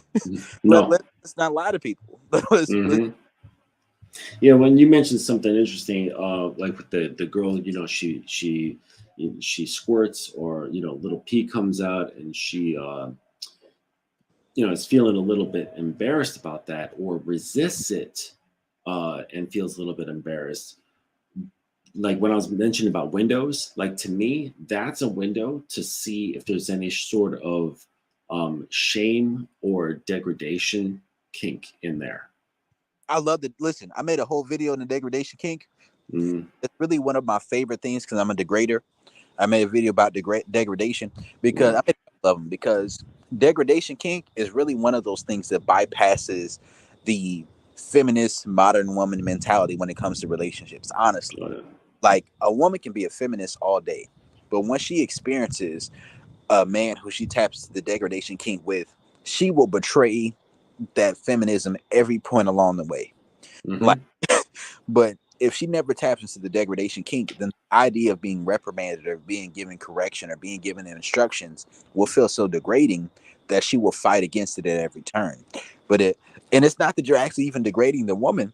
It's just that when she No, it's not. You're not. perspective, she views being anything less than equal or greater than her man as degrading.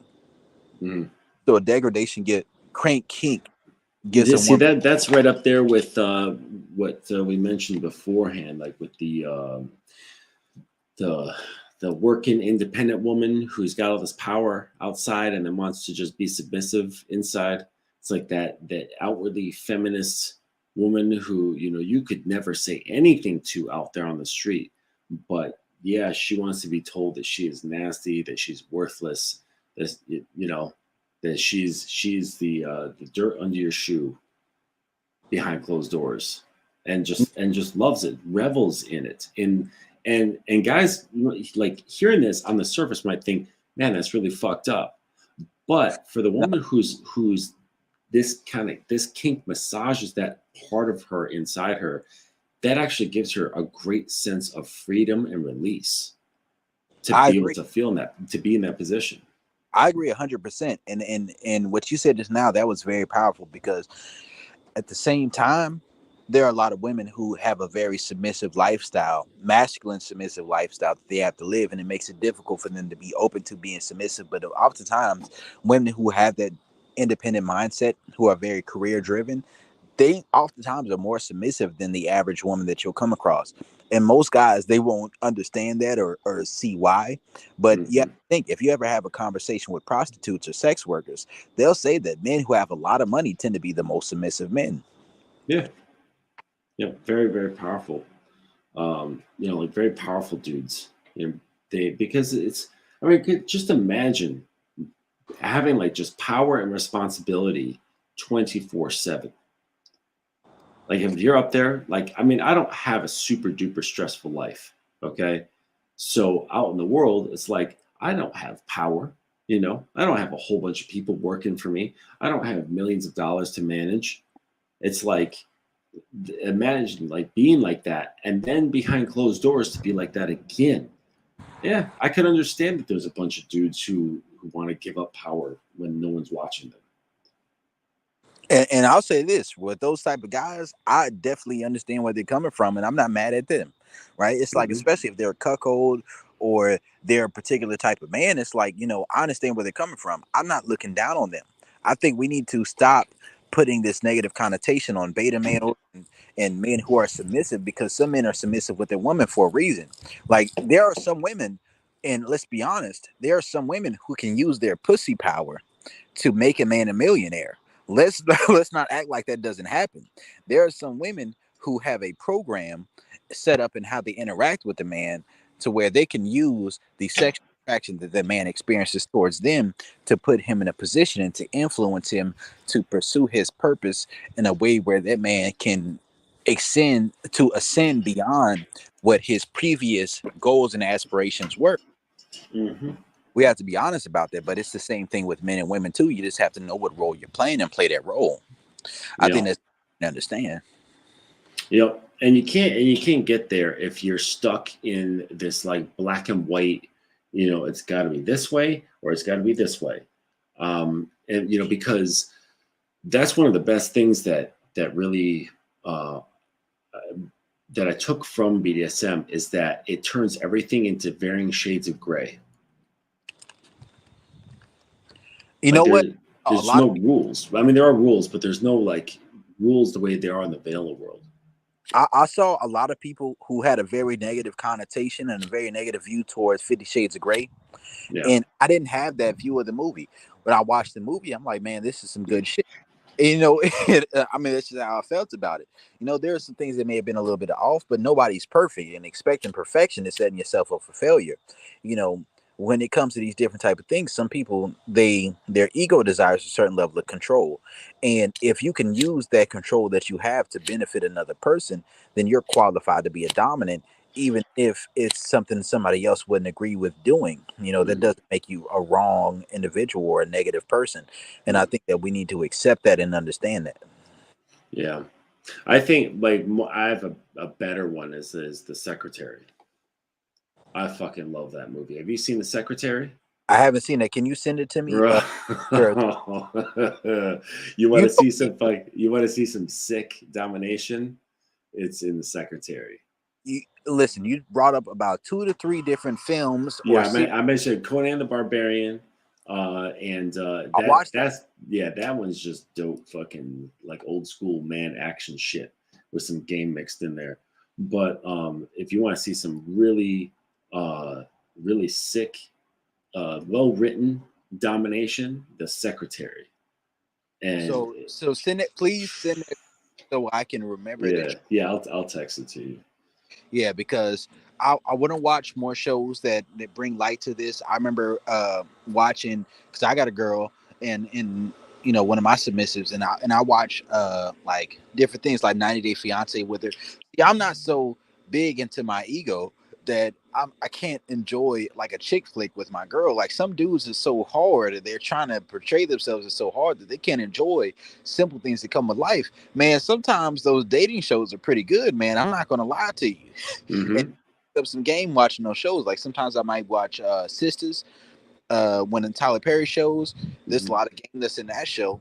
And then sometimes you might watch they got this show called F Boy Island. I didn't watch that particular show, but I've been hearing people talk about it. Hmm. And there's a lot of games that you can pick up from these shows. You have to, as a downer, you have to be a lifetime learner. You have to be able to Oh, continue of the course. I mean, horizon. I see just like a lot of silly nonsense on those reality shows. I do too. Um, but but But but but that to me, I'm just like I take it with a grain of salt because like you're dealing with a bunch of young people, they don't really know what's going on, and they really couldn't have somebody on that show with serious game running through the whole fucking shit. Like that, it woun't be fun to watch, you know. I think that's the perspective I took with it for a while. But I've been just seeing people doing breakdowns of it. And I'm like, man, Like, although I look at a lot of shit, let's say it's married at first sight. I would never get married at first sight with somebody. Like, that's ridiculous to me. Like a 90-day fiance. Why would I ever decide to put so much stock into a person who is in a whole other country, and to build a relationship with them and to get, to be 90-day fiancés with them? But there are certain aspects I learned from it. Like, I'm in a group chat. The other day, there's this man from Africa came in who was trying to find his way to the US. Mm, And I was looking at the situation like, you know what? You have to know how to run game on those women who come through to the tourist sites because they're looking for a man who's going to do that. They're looking for that. And you can find your way right over here to the US. You know what I mean? hmm. Yep. And we got to be honest that there's different people in different lifestyles and different situations where their life may be threatened in the country that they're in, and they need to find a way over here and they need a game to do it. Yep. And when I watch shows like 90 Day Fiance, and I'm looking at these scenarios and I'm like, man, this person, they had a certain level of game. Like, we have to stop looking at it as somebody's being used. If somebody's dealing with somebody, it means there's something that they're getting out of it. Sure. And if And it's a good value exchange, why not? yeah, to me it makes sense. I try not to be overly judgmental about certain things, even though there's certain things I wouldn't do. Like moving into a woman's house to Hmm. live with her.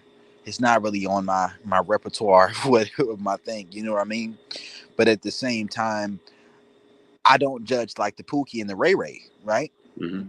Talk about because Yeah, I don't judge it either. Again, I'm with you. Like, I'm not going to do that. I think it's best to mutually get a place, or she comes to you. I agree. Yeah, I think that mutually get the place. I think that's probably just the best. But what I did read is a study about, and I always take studies with a grain of salt because they're just so damn limited. But whoever was researching this found that the longer the couples uh, like stayed away from living together, the more successful the relationships were.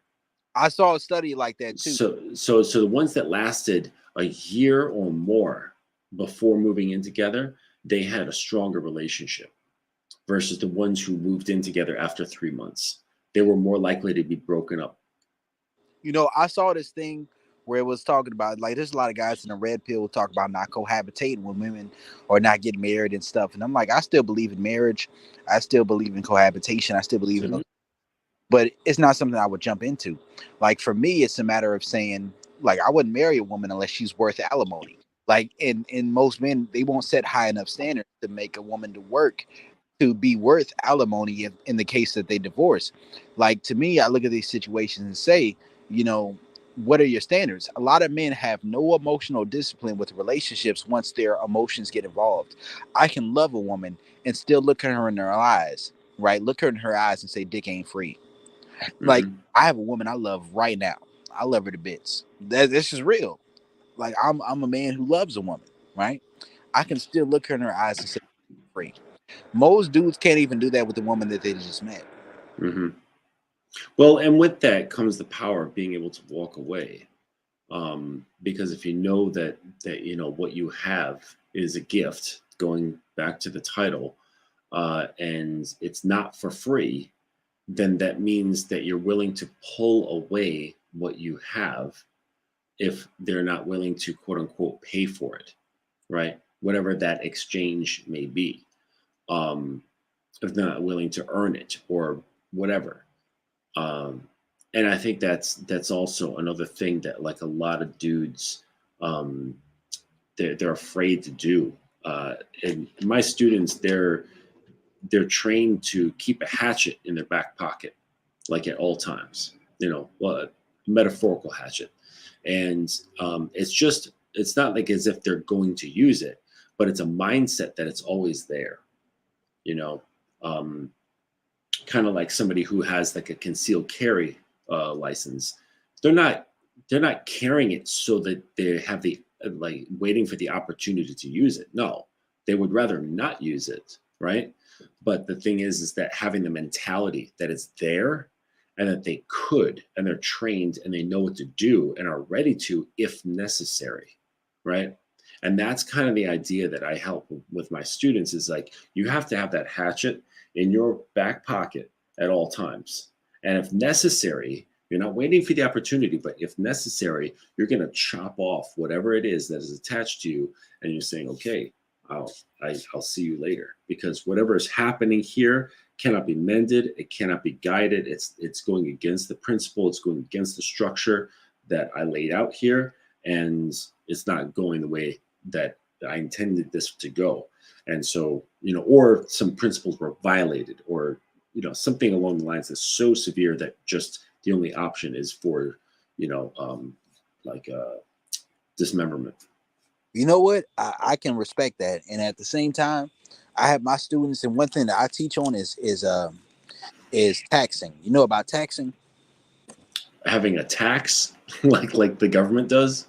Yeah. What taxing is it's different than charging a woman to the game, because I think that sometimes it's a situation where maybe a man's own behavior, his own actions have subconsciously led to a place where a woman had a subtle loss of respect or a loss of interest. So for me, what taxing is about is, to the extent that a woman has crossed the line that displays disrespect, you set a standard of what she has to do, but But then not enough to cut her off, right?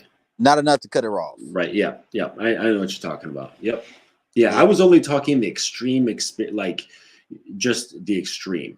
Like you just have to be able to do that if necessary. Yeah. No, But what you're talking about, like all the space in between, like perfection and, having to cut things off. Yep, but in case it's about taxing, and one thing I noticed is that taxing has been a very effective thing for me. What I noticed is that with taxing, I don't have to cut women off as much as I used to, because some cut women off prematurely, and then later on you look at the situation and say, "Man, that really wasn't that serious."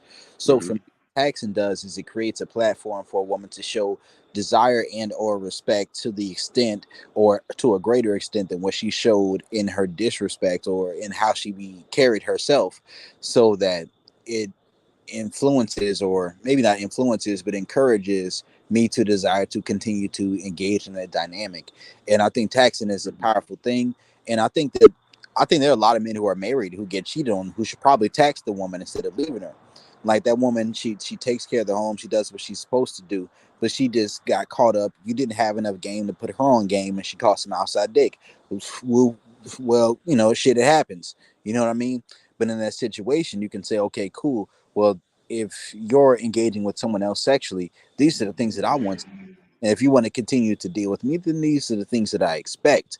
And I think that a lot of relationships See, I think I love the taxing, but I think that if you're still afraid of losing her, then you're not going to be able to enforce the taxing.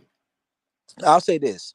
So in You know some what I'm saying? experience where I taxed, it was a situation where I left the woman alone first. Mm-hmm. Like, you can't go to the woman to tax her, because if you go to a woman to tax her, showing indifference towards you, then it will come off as coercion. Yep. So you have to know the difference between taxing and coercion. If you can't go to a woman to tax her, but if you demote her, right? Like, let's say she made it all the way up to being your girlfriend or your wife, and you drop her down to a fuck buddy, and you demote her to that level, right? And you may have to end the situation altogether first, and then give her the opportunity to continue to engage with you. And if she says she wants more, then you tell her what it's going to take for more to take place. That's taxing. But really what taxing is, it's really just a way of reestablishing boundaries and standards that maybe you neglected as a standard initially. Yep. And to kind of put a little bit more juice on your side of the power dynamic. Exactly. And oftentimes it's really about threatening someone with a good time. You're not trying to make somebody do something that they hate or something that they don't like to do. You're giving someone an opportunity to show their respect and their desire, their devotion to you, right? Yeah. But if they don't give a shit whether you're there or not, then if they don't give a shit, then it's gonna turn them off. This is the thing. Tax what? Like, no, I don't care. Now, this is the thing about it though, right? If somebody doesn't give a shit when you try to tax them, probably you won't feel comfortable doing it in the first place. But Mhm. if you don't feel comfortable, it means that you already know that the respect and the desire has dropped so low that they won't want to pick up what you're putting down. And that Mhm. is a sign to you that this is someone who you probably need to cut off completely, because it's one of those situations where sometimes somebody wants what it is you're providing to them, but they don't want to make the exchange of what comes out of what it is that you're providing to them. They don't want to make the exchange to make things reciprocal. And when Mhm. that's what the situation is, in those particular type of situations, then you know that if you don't feel comfortable taxing, that you don't have the leverage to even negotiate what it is you truly want out of the relationship dynamic. Yep. Yeah. I mean, like, I think that if you're doing taxing, there has to be an element of respect and or fear. Like respect for the person that you're dealing with and fear of losing them. Right? Because if they don't fear losing you, then you don't need to waste your time trying to tax them. Like But you it know what? doesn't matter. Oftentimes taxing is how you find out, because the truth is this: it's like Mhm. if you never attempt to tax an individual, then you won't. Oftentimes, you won't know where they are with you. You know what I mean? Mhm. Because you've never made a request on their behaviors that is outside of what they regularly do. So you don't know how much of it is just naturally how they carry themselves, and how much of it is their desire to impress or to deal with you. So what taxing does is not really about keeping the woman; it's more so about the women who don't truly desire to be there to get pushed to and stretched to a limit to where they no longer desire to be there. But you know that if what you want to tax or need to tax this woman by to be equivalent to the level of disrespect that is shown is too high, then you know that it's probably about time that you cut this woman off. Mhm. Yep. Yep. I have to agree. And you can't be afraid to do that. You know, like it's really important to be okay emotionally being able to do that. I mean, yes, just like I'm not saying that people should be fucking robots out here and not feel anything because it's going to be difficult if you care about this person. But it's it's important that you have principles, right? And that's one of the like major things that I focus on first when I'm working with a guy is that we need to establish what your principles are, because if you don't have like CPRs, like codes, principles, and rules, and I'm like, listen, if you don't have codes, principles, and rules, then you really don't have any square to stand on. And then if you come into a situation that is difficult, you don't have anything to fall back on, You know right? what? I really want to bring up a topic that is a little bit different, but I feel like it kind of goes in line with this, but not completely. So I want to bring that up. I'm just giving you a fair warning. There is an epidemic of feminine men. There's an epidemic of submissive men. This is really a problem, because one thing if it's just interacting with the women, but it's another thing if you feel like interacting with a male friend feels like you're having to game a woman. That's too much. Like, man, you need to get your shit together. Hmm. Because at the end of the day, you don't want to feel like you have to game your male friends the way that you have to game the women that you interact with.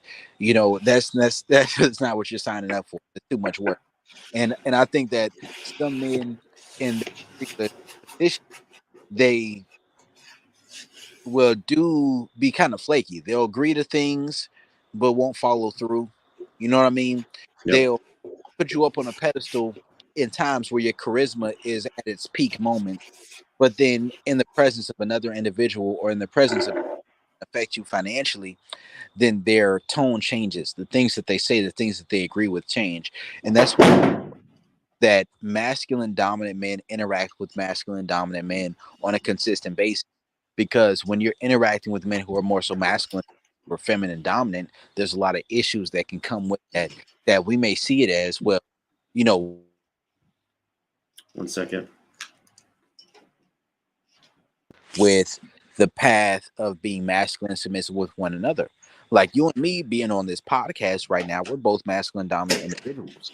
So we're taking a masculine submissive stance to one another. We're saying that I respect your point of view, you respect my point of view. We may not agree on 100% of everything, but we agree on enough to stick to the topic and to follow through with what we're doing, Mhm. and that's what masculine dominant men do with one another. They take a masculine submissive position, but it's difficult when a naturally masculine submissive man interacts with a masculine dominant man, because the dominance that naturally seeps out of his pores will start to influence him in a direction that, once he comes out of subspace, I hate to put it that way, but once he comes out of some space of being influenced by that natural dominance, it Mhm. creates like this splitting type of borderline personality disorder, to where they will flip on whatever it is they agreed to in the moment. And that's something that you don't want to really interact with as a man. It becomes very draining. Yeah, yeah, it can. Absolutely, it can. And and sometimes you'll come across this stuff and not really understand what's happening. But it can be felt. So I just heard like a loud bang here, and I didn't understand what it was. I think it was my cat jumping off of a high ledge. But I definitely understand what you're saying about that. It's just like I've experienced that. I know when I started coming into game and working on my program and those different things, there were men who I was cool with at the time who were some of my first clients when it came to game, and I gave them advice, and I didn't ask for money, but they just gave me money. You know what I mean? Hmm. And during that time, they would do the things that I asked of them or told them that was the best idea, and it would work for them, right? But they wouldn't be consistent with it because the mindset didn't really change to be a truly dominant individual. So when they didn't follow through with the things that they learned, it would be a situation where they would have negative feelings towards you when the woman started to creep back in dominance of the relationship dynamic. And these are things that I've experienced before, and it Yeah. makes me wary of men who have a submissive vibe. And I think a lot of women also have a reaction of feeling uncomfortable when it comes to men who give off a submissive vibe. Well, that's the problem with guys trying to learn stuff on the surface, because it's not about what you do or what you're learning. It's about who is learning it, and that's a big issue with a lot of the stuff that people guys are trying to learn when it comes to game and in the BDSM community, is that they're doing they're doing man cosplay, and it's not really uh, being that person. They're just trying it on like a costume, and going through the motions. They're like, "Ooh, look at me! I'm a dominant man. I learned some lines that from this dating coach or whatever, and I'm gonna say some cool shit and make some women giggle and get them turned on or whatever. Or I learned how to use a flogger or whatever it is, and it's really not changing who you are, right? It's not changing, like the guy is not changing. He's just changing his outfit. He's changing the things that he does, but he's not changing who he is, and that's the main problem. But that takes more than just like, oh, tell me what to do, or I learned how to do this new thing from this book. It takes a lot of introspection and a lot of work. It takes looking at your ego. It takes learning how to integrate your shadow. You Um, it, definitely does. like you have to be able to really look yourself in the mirror, and accept what you see, and then make a plan to change some of the things that you don't like, or not. But either way, it's like having to be like super honest with yourself, and I think that's what really makes men different than just like regular males, or masculine dominance different than others, is that um there's like a no it's like looking at yourself clearly so that you can see others clearly, um and it's like you can't ever get to that like strong place of leadership, and doubtlessness, uh while trying to be something that you're not, um, without having like self knowledge, without looking at your shadow, without looking in the mirror. Um, And you can't do it just by like learning some cute shit on YouTube. Like it just doesn't work that way. Um, and it's a process that really has no end, and um, but you got to start somewhere. You really got to start somewhere. It doesn't. You never like, oh, I'm finished. Now I'm a fucking masculine dominant guy. Like you're not done. It's like you'll get That's really to. one of It's the like biggest red climbing. flags. You're like climbing a mountain. You're climbing a mountain and you get to a ledge, right? And you pull yourself up onto that ledge, and then the clouds clear, and there's another ledge. And you're like, damn. All right, I got to climb that other ledge. And you get up there, the clouds clear, there's another ledge, and it just keeps going until you're dead. Like that's just what it is. I think that's a powerful point to make, that there really is no end point in masculinity, No. right? There really is no final point to reach to. Like for me, I'm a believer. I believe in Jesus, so I would say that Jesus is the final point. But man, imagine having so much emotional discipline that you would die for somebody who don't give a fuck about you. I'm not there. You know what I Mm-hmm. mean? Like, so that is a goal to reach. And I think that a lot of us aren't really thinking about that. And a lot of us aren't in a position to think about that. You have to have enough power for that to feel more like a choice than an obligation. Mm-hmm. You have to have enough options with women to sleep with who you're actually attracted to for that to feel more like an option to choose as a choice than an obligation based off wanting to stroke your ego by feeling pious. Mm-hmm. And Yep.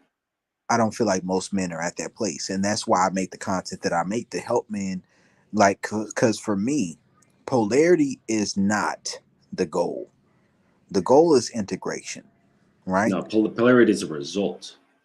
Yeah. So for me, polarity is something that will occur when I'm operating within the masculine dominant, but it's not something that will occur with every single woman. And not only that, it's something that will occur, but that doesn't even mean it's the final point. The goal is integration, because that woman is, at the end of the day, she's still a full woman. She's still a full person. She still has her ideas, her ideals, her dreams, her aspirations, her ideas of what it means to self actualize, right? And Mm-hmm. I can't override that and act as if that doesn't exist. So at the end of the day, she has to receive my programming and say that this is greater than her social programming. But the only way she's going to do that from a place of security is to truly feel like my plan is greater than the plan that she has in store. And I feel Mm-hmm. like most men, they miss that part. Yeah. That you want to be a leader, but if your plan isn't greater than the plan she already thinks of in her own mind, you're just a dick. You're a dildo. Mm-hmm. If you're not that, then you're just in the friend zone. Yeah. Yeah. I mean, I had once said, you want, what was it? You want the love for you to replace the love for her fantasy. Because a lot of young women, they kind of have like, either through their family or through culture, movies, whatever, literature, or all of it mixed together, this like idea of like, oh, this is the life that I want, this is the man that I want, and it's going to be great, and it's like this. And so they're riding with this fantasy for many years, right? And trying to like fit little pieces in and kind of put it together with doing different things and trying different people and different lifestyles, jobs, or whatever. And it's like, you know, what I tell my guys, like, that, you want to replace that fantasy with yourself, where you become more powerful and more influential than the dream that she had since she was fucking 9 years old. And you know what? And that concept is, to me, I call that realized chemistry becoming greater than curiosity. That's what I call it.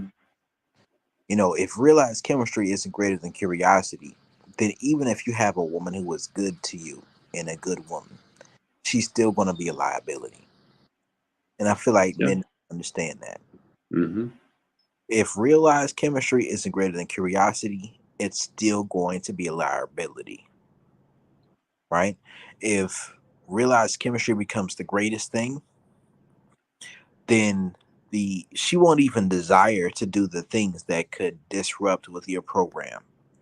She won't even desire those things. Those things will become Mm-hmm. an afterthought, Yep. right? But if not, then she's going to be in a constant battle within herself where the imagination of what she has about what a relationship could be will be so great in her mind that you will feel more like an addiction that is subverting and keeping her away from what her true purpose is. Hmm. And if a man doesn't understand that he's going to play more of the role of an addiction than a leader. Yep. And you want the woman to be somewhat addicted to you. Don't get me wrong. I'm not trying to Hmm. combat that at all. But Hmm. if I was against that, I wouldn't say No, no, it's. you make a good point.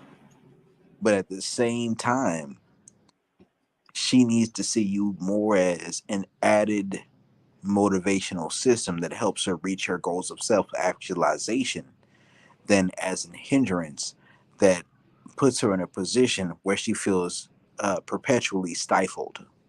Yes. That's very. Hmm. Yeah, I feel like what we're talking about is like an internal and external sort of structuring.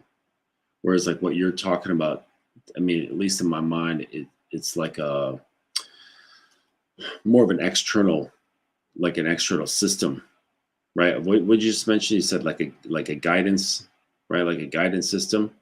And what I'm mentioning about like where the love for you replaces the love that she had for her fantasy, that's like an internal system, and you match those up, and that's going to be a very powerful thing. It actually makes me think of religion. I'm not a religious guy, but like I understand how it works, and it's like, yeah, you can have a love for your chosen focus, okay, um, but that's not all it is, right? There's a structure of guidance around that says, okay, look, these are these tenets. This is what's expected of you. This is how you should follow through life. These are the choices that we think that you should make. And it's not just that either, right? Because if it was just that, I mean, shoot, just like go to military school and be done with it. There needs to be that sense of devotion that's in there as well as the guidance and the structure. You know what? And I Mhm. always say this. This is one of my favorite videos that I made was called "There Is No Substitute for Good D and Guidance," right? And in this video, I was just breaking down that no matter how good a man is to a woman, it's not going to replace that desire for someone who should be submissive with, right? It's Mhm. not, no matter how much education you have, no matter how many doctorates you have in religion, no matter how many uh, families you've helped out, it's not going to change that. It's No. a matter of there's no replacement for good deed and guidance. And when I bring that to a religious perspective, I'm speaking about how there's no replacement in, let's say, Christianity for having a supernatural experience or an encounter that gives you such an emotional high that is greater than the pleasure that you experience doing things that you feel go contrary to what your beliefs are. Hmm. There's no replacement for that. Now, that's the good deed. The guidance is the tutelage and the revelations and the understandings that get downloaded into you due to your encounters that give you the ability to walk through your life in a path that leads to positive outcomes. But you need to have both. One without the other is not going to help. If you're just Yep. chasing after the good deed, that's just like somebody who changes religions every 6 months because they're focused on the novelty, because curiosity is greater than realized chemistry. So they're constantly chasing something new. And that's where I bring up with the concept of the sage burners, right? But I'm going to leave that out for tonight. But it's one of those things that occurs where you need both. You need the Uh, and you need the guidance. And if the pleasure and the guidance or the logical decision aren't in the same place, it leads to a place of in a state of mind of duplicity. no, that's good. That's some solid shit right there. I like that. And I see, like, when you were describing that, it actually applies to like so many different things. Um, like I mean, what came to mind was like the casual sex scene, like with online dating and casual sex. It's like very much on those things. It's just popping over to the next, just to get that quick next high, that next fix. That's like just easy and accessible. And then they're like, all right, yeah, I'll just try the next thing. And there's really no structure behind it. It's just chasing that little blip. Mm-hmm. Yeah, because the blip is not wrong. You know what I mean? I think that most of the time, most men who engage in casual sex are not really looking to take a woman in a subspace or looking to give her a certain experience. So it kind of creates a platform for men like us who are more so masculine and dominant, who like to take a woman further, to give us a little bit of a instant leg up over the competition. And for me, people who found their love in college or found their love in high school when they're still together, you know, those are people who don't need the information that I'm sharing so much. They do to sustain it, but not so much to establish it. And Mm-hmm. for the people who miss that opportunity, that's more so who I speak to in my content. Is for people who are already entrenched in hookup culture, who don't have a exit strategy. They think that this shit's going to last forever. Whether you're a man or a woman, as you get older, your sexual value, not the SMV that the red pill talks about, but your actual sexual desirability and appeal will begin to go down after a certain age unless you maintain yourself. And Mm-hmm. I believe it's good to find somebody who truly values you and who you value, and to establish love and what I call sentimental value with that individual, so that they will care about you enough to care for you when you get too old to run the streets. You know what I mean? Mm-hmm. And Yeah. a lot of people miss out on that trying to run this game. And I think that it's important for them to understand that this game that I personally share is not about being a confirmed bachelor. For me, Yeah. establishing those dynamics in a way that's beneficial for you, so that by the time that you establish love or sentimental value, you can integrate without denigrating your dominance and becoming a shell of who you used to be. Mm-hmm. Well, and a lot of the dudes in that sometimes don't have the long vision, right? It's like hookup culture is very short sighted, right? Um, and short sighted not only in time, but short sighted in the depths of which you can achieve with a woman, right? And it's wild because like I asked these guys, I'm like, you know, um, I asked my guys like early on when I'm just trying to probe them, I'm like, would you like to be able to sleep with 100 women? And they're like, hell yeah, I would, right? And I'm like, or would you like to sleep with, I don't know, 3 women, but they have a fucking shrine built to you in their mind? Which one would you rather have? I would really have the three. Right? And they're like, oh, well, when you put it that way, right? And then it's like, okay, well, now that brings you on to a different journey. You know what I mean? Yeah, I agree. Because I'll say this: I think that I don't believe that a man's body count is indicative of what his value or his quality level is as a man. You No. know, some men are dirt bags and they just find a way to fuck whatever's moving. And Mm-hmm. to me, that doesn't make you a man who has any type of standards or qualities. Uh, to me, I don't put a bunch of pride in my body count. I've been with more women than most men have. I mean, that's just honest.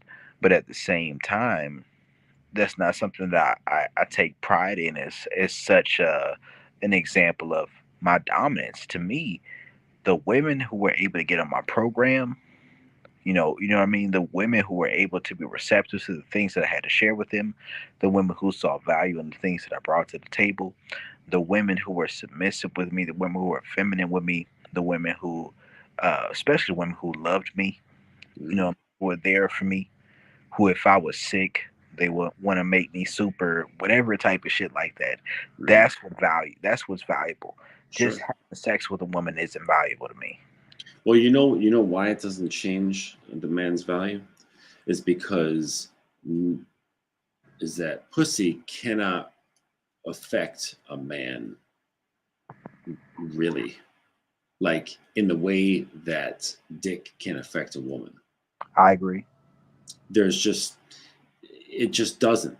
It just really doesn't. Like I've seen what can happen to women, and there's no way. I've seen men who are like fucking like crazy bonkers in love with a woman, right? It's not even close to the shit that can happen to a woman when she has that fucking that dragon dick.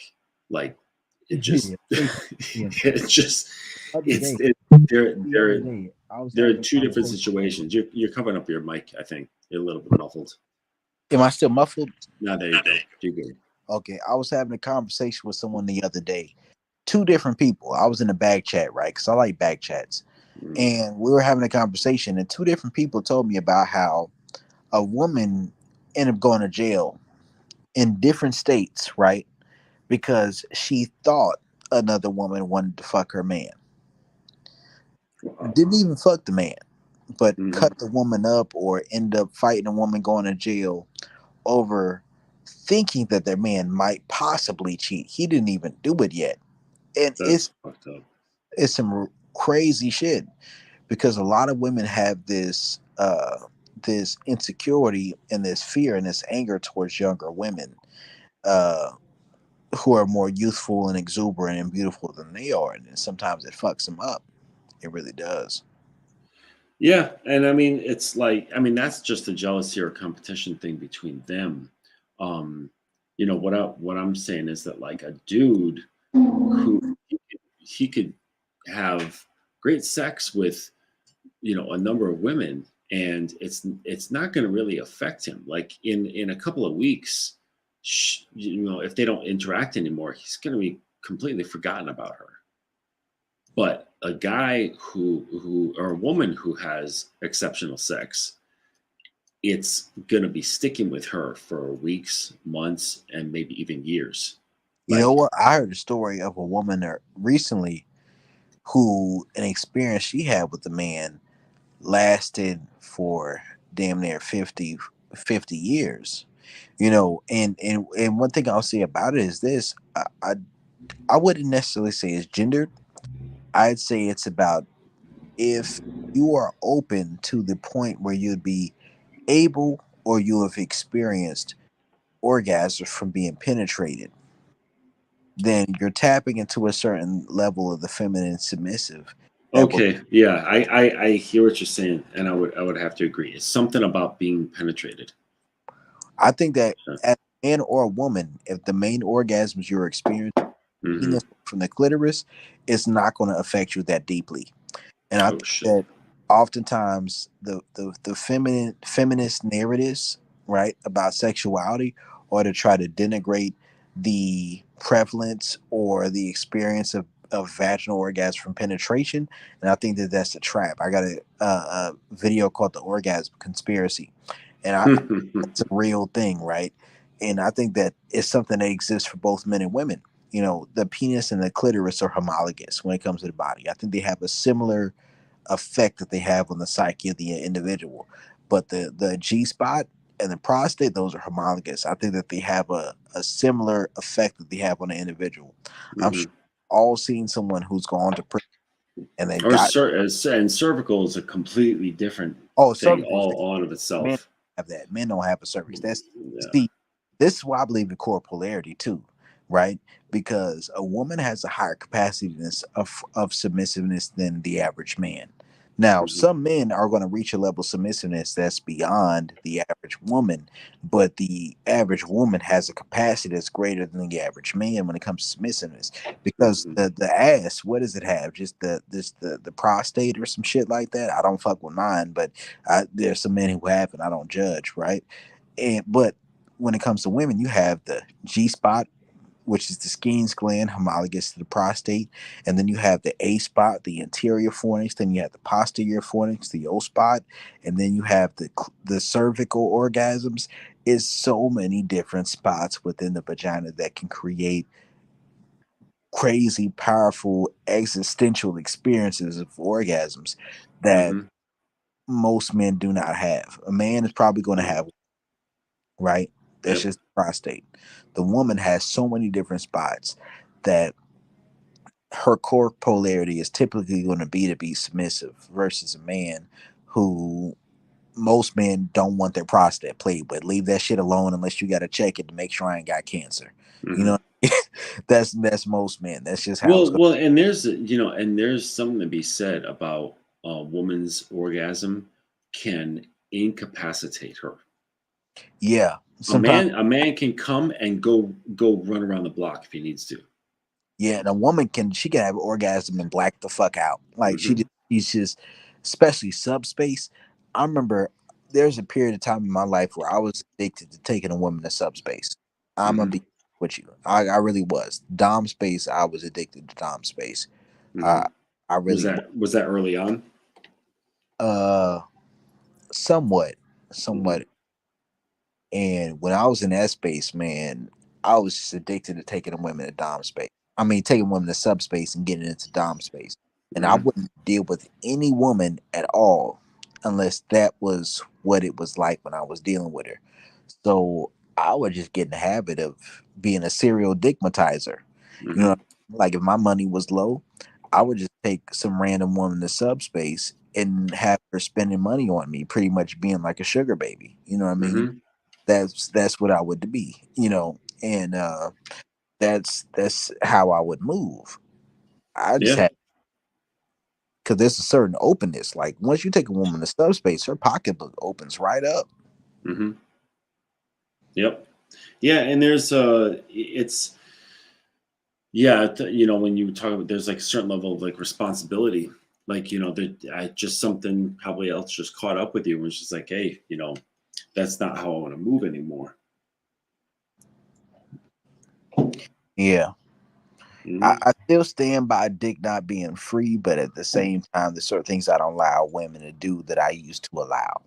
Yeah, You well, there's a difference between a woman having that level of openness and obedience based on, s- taking her somewhere versus that kind of obedience and openness due to you just having a structure, like where you're not putting forth anything. You're just like, no, this is, it's like, like the host of a restaurant, right? And like where they say, oh, in order to enter here, you need to be wearing a jacket, right? Like they're not putting forth any kind of energy towards you when you go to the door and you're not wearing a jacket, right? They're just like, no, these are just the rules of the house. That's just what it is. And either you're obedient to it or you're not. And it's like, and it's no skin off their back, no energy spent, whether you put on a jacket or walk away, right? know what? Because at that time, and what you said was real, because at that time, I used to deal with brats. Now, I'll say this. Most women who are into BDSM, especially in my area, I don't know if it's the same other places, but most women who consider themselves submissives truly are brats when it comes to interacting with women you meet on a daily basis. A lot I, of them are, yeah. yeah, a lot of them are. And Hmm. I would get into brat taming, but sometimes there's certain aspects of brat taming that require a high level of emotional discipline Hmm. or a high level of a capacity to manipulate an individual. And Yeah, that, you have to be clever. You have to be yeah, more clever than they are, and it yeah, can be taxing. it can be taxing to you, and Hmm. also it can be a thing that can negatively affect the woman. So it's like you have to understand. So for me, Yeah, and you got to be I'm smart about it too, because you might be reinforcing something that you're trying to get rid of, which means you got to be like cleverly, positively reinforcing other stuff, and you have to watch out for little things that you want to build. It could be a headache. it can be. I got to a place where for a while I just said, "Man, I'm done with brats," Hmm. and I Yeah. just off But because I'll tell you, I mentioned before, and I actually got to get out of here. It's 1 o'clock for me, but I mentioned before on our earlier phone call, how my girl, she's a bit bratty, right? When we had first met, right? And I saw this as she was willing and open, okay, because she was a very sexually experienced person, okay. But as far as BDSM is concerned, she had no clue. Okay. I mean, she did some like, some interesting wild stuff, but the structure around it, like, okay, like there's a program here. Okay. There's pluses and minuses, there's punishments, there's rewards, there's expectations, there's all sorts of things that are happening here. But she wasn't familiar with terminology and history and things like that. So I have her like learning a lot of the stuff on the side right now. Homework. I got, you Yeah, know oh what? yeah, lots of homework. So when she came into me, she was like, she was bratty, and I saw that as a means of her being able to regulate her experience, right? So because she didn't fully trust me, so I saw that as her as a means of like being able to test me a little bit. Like, is this guy for real, or is he just pretending to be this dude? Or like, also, what am I getting into? I can kind of poke things a little bit, laugh or play or whatever, or try to annoy him, and it's my means of kind of protecting myself. But as we've gone along, her brattiness is tapering off and tapering off and tapering off, like, and it's almost non-existent at this point. Now it's like maybe little like like very slightly sarcastic jokes, Yeah, which just a are little which stuff. are clearly jokes. Like, it's not even like passive aggressive sarcasm, which I can't stand. They're clearly jokes, so I can't even misconstrue them for anything. um and so the brattiness is almost gone, you know and it's very interesting to just like slowly watch it drop off. But as the brattiness has dropped off, her like you can feel like her openness and her love for me is becoming easier going, wider and greater. You know what? I've experienced that as well because that's why I said I had there was a period of time where I stopped dealing with brats altogether. Hmm. I've had negative experiences dealing with brats when I first got into BDSM because they would give the impression that they were subs and then they would do things that went against what the program was. But something that I realized over time is not every brat is someone who will break the rules and the overall structure and framework of a dom sub dynamic. Some are ones who just like to play games that make things interesting. Now, Yeah. to I learned to implement pleasure denial in instances just to make sure it wasn't one of the brats who would cross lines too much. But at the same time, I've experienced brats who I didn't even know they were brats at the time because they were so submissive to me and my masculine frame was on point dealing with them. So I didn't put two and two together until that they were brats until much later. You know what I Hmm. mean? Like after I was finished dealing with them, maybe after a year of dealing with him, and I was like, okay, you know, I didn't realize this was a brat. I just thought submissive this whole time because she did whatever I said. But there would be little times in between where she would throw little shots at, or she would say something that would be given the impression of not being submissive at the moment, and I would just know it wasn't real, and I would just like, who you talking to? And it would just go right over. You know what I mean? And that's one of those things that I've personally experienced. But and I say that kind of correlates too to like sapiosexuals. A woman who tells me that she's sapiosexual up front, I don't like that shit. I don't. Yeah, But it's kind of weird, like all yeah, those labels and stuff. yeah, I don't like that shit because it's typically like a woman who's an attention whore, who's not that sexually attracted to you. Yeah, it's like, who are you trying, like, I don't care. Like like if someone tells me that, like, I really don't care. But what I realized is that there's a lot of women who I did deal with who were sapiosexuals that I just didn't notice Hmm. later on because sometimes it's just the way that you interact with the woman that creates that high level of sexual attraction. Not even just how attractive you are. You know what I mean? Yeah. And some guys they don't know that. They think it's all about looks. When I wanted to get in the game, I didn't spend a whole bunch of money on more money on clothes. I didn't do that. You know what I mean? Didn't make a whole bunch more money. I was in college. I didn't do a whole bunch of shit to try to make myself more socially in a higher position. All I did was work on my mindset and the tools and the skills that I had. They carried me over when my mindset shifted to get a completely different view and experience of women than I previously had. Yeah, and that's all that it takes. It's just mindset.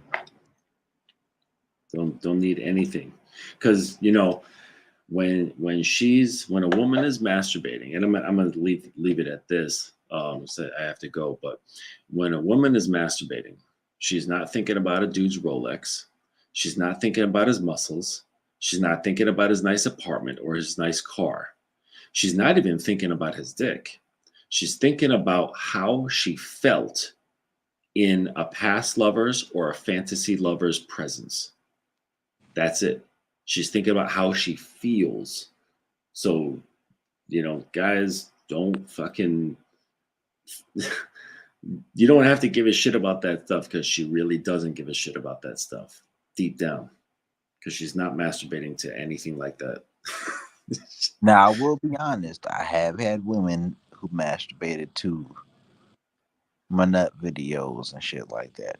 But well, that's different, because guaranteed you didn't just only send that. Okay, there was an emotional connection to those sort of things, right? Right, where you establish some sort of emotional connection to now whatever you're giving her, it's going to be stimulating, right? I'll say this.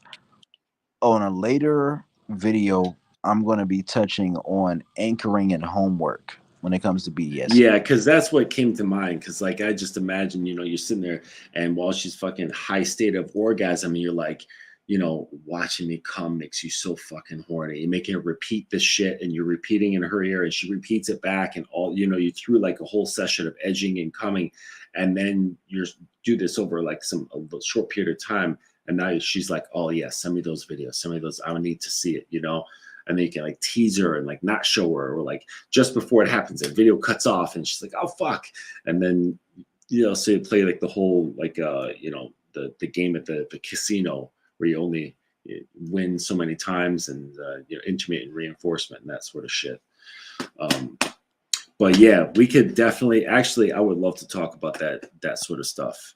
Yeah, I plan to talk soon, and I know we're about to put this video conditioning, intermittent reinforcement, and what was the thing you just mentioned? I was talking about anchoring. Yes, yeah, and homework are my favorite things. Anchoring and homework. Yeah. That's it. And we should actually watch out. We should maybe talk a little bit before we make that video, because some of those things should not be like out, like public sort of stuff, because it could be used in like unscrupulous sort of ways. Yeah, we could talk about that. Sure, about that a little bit.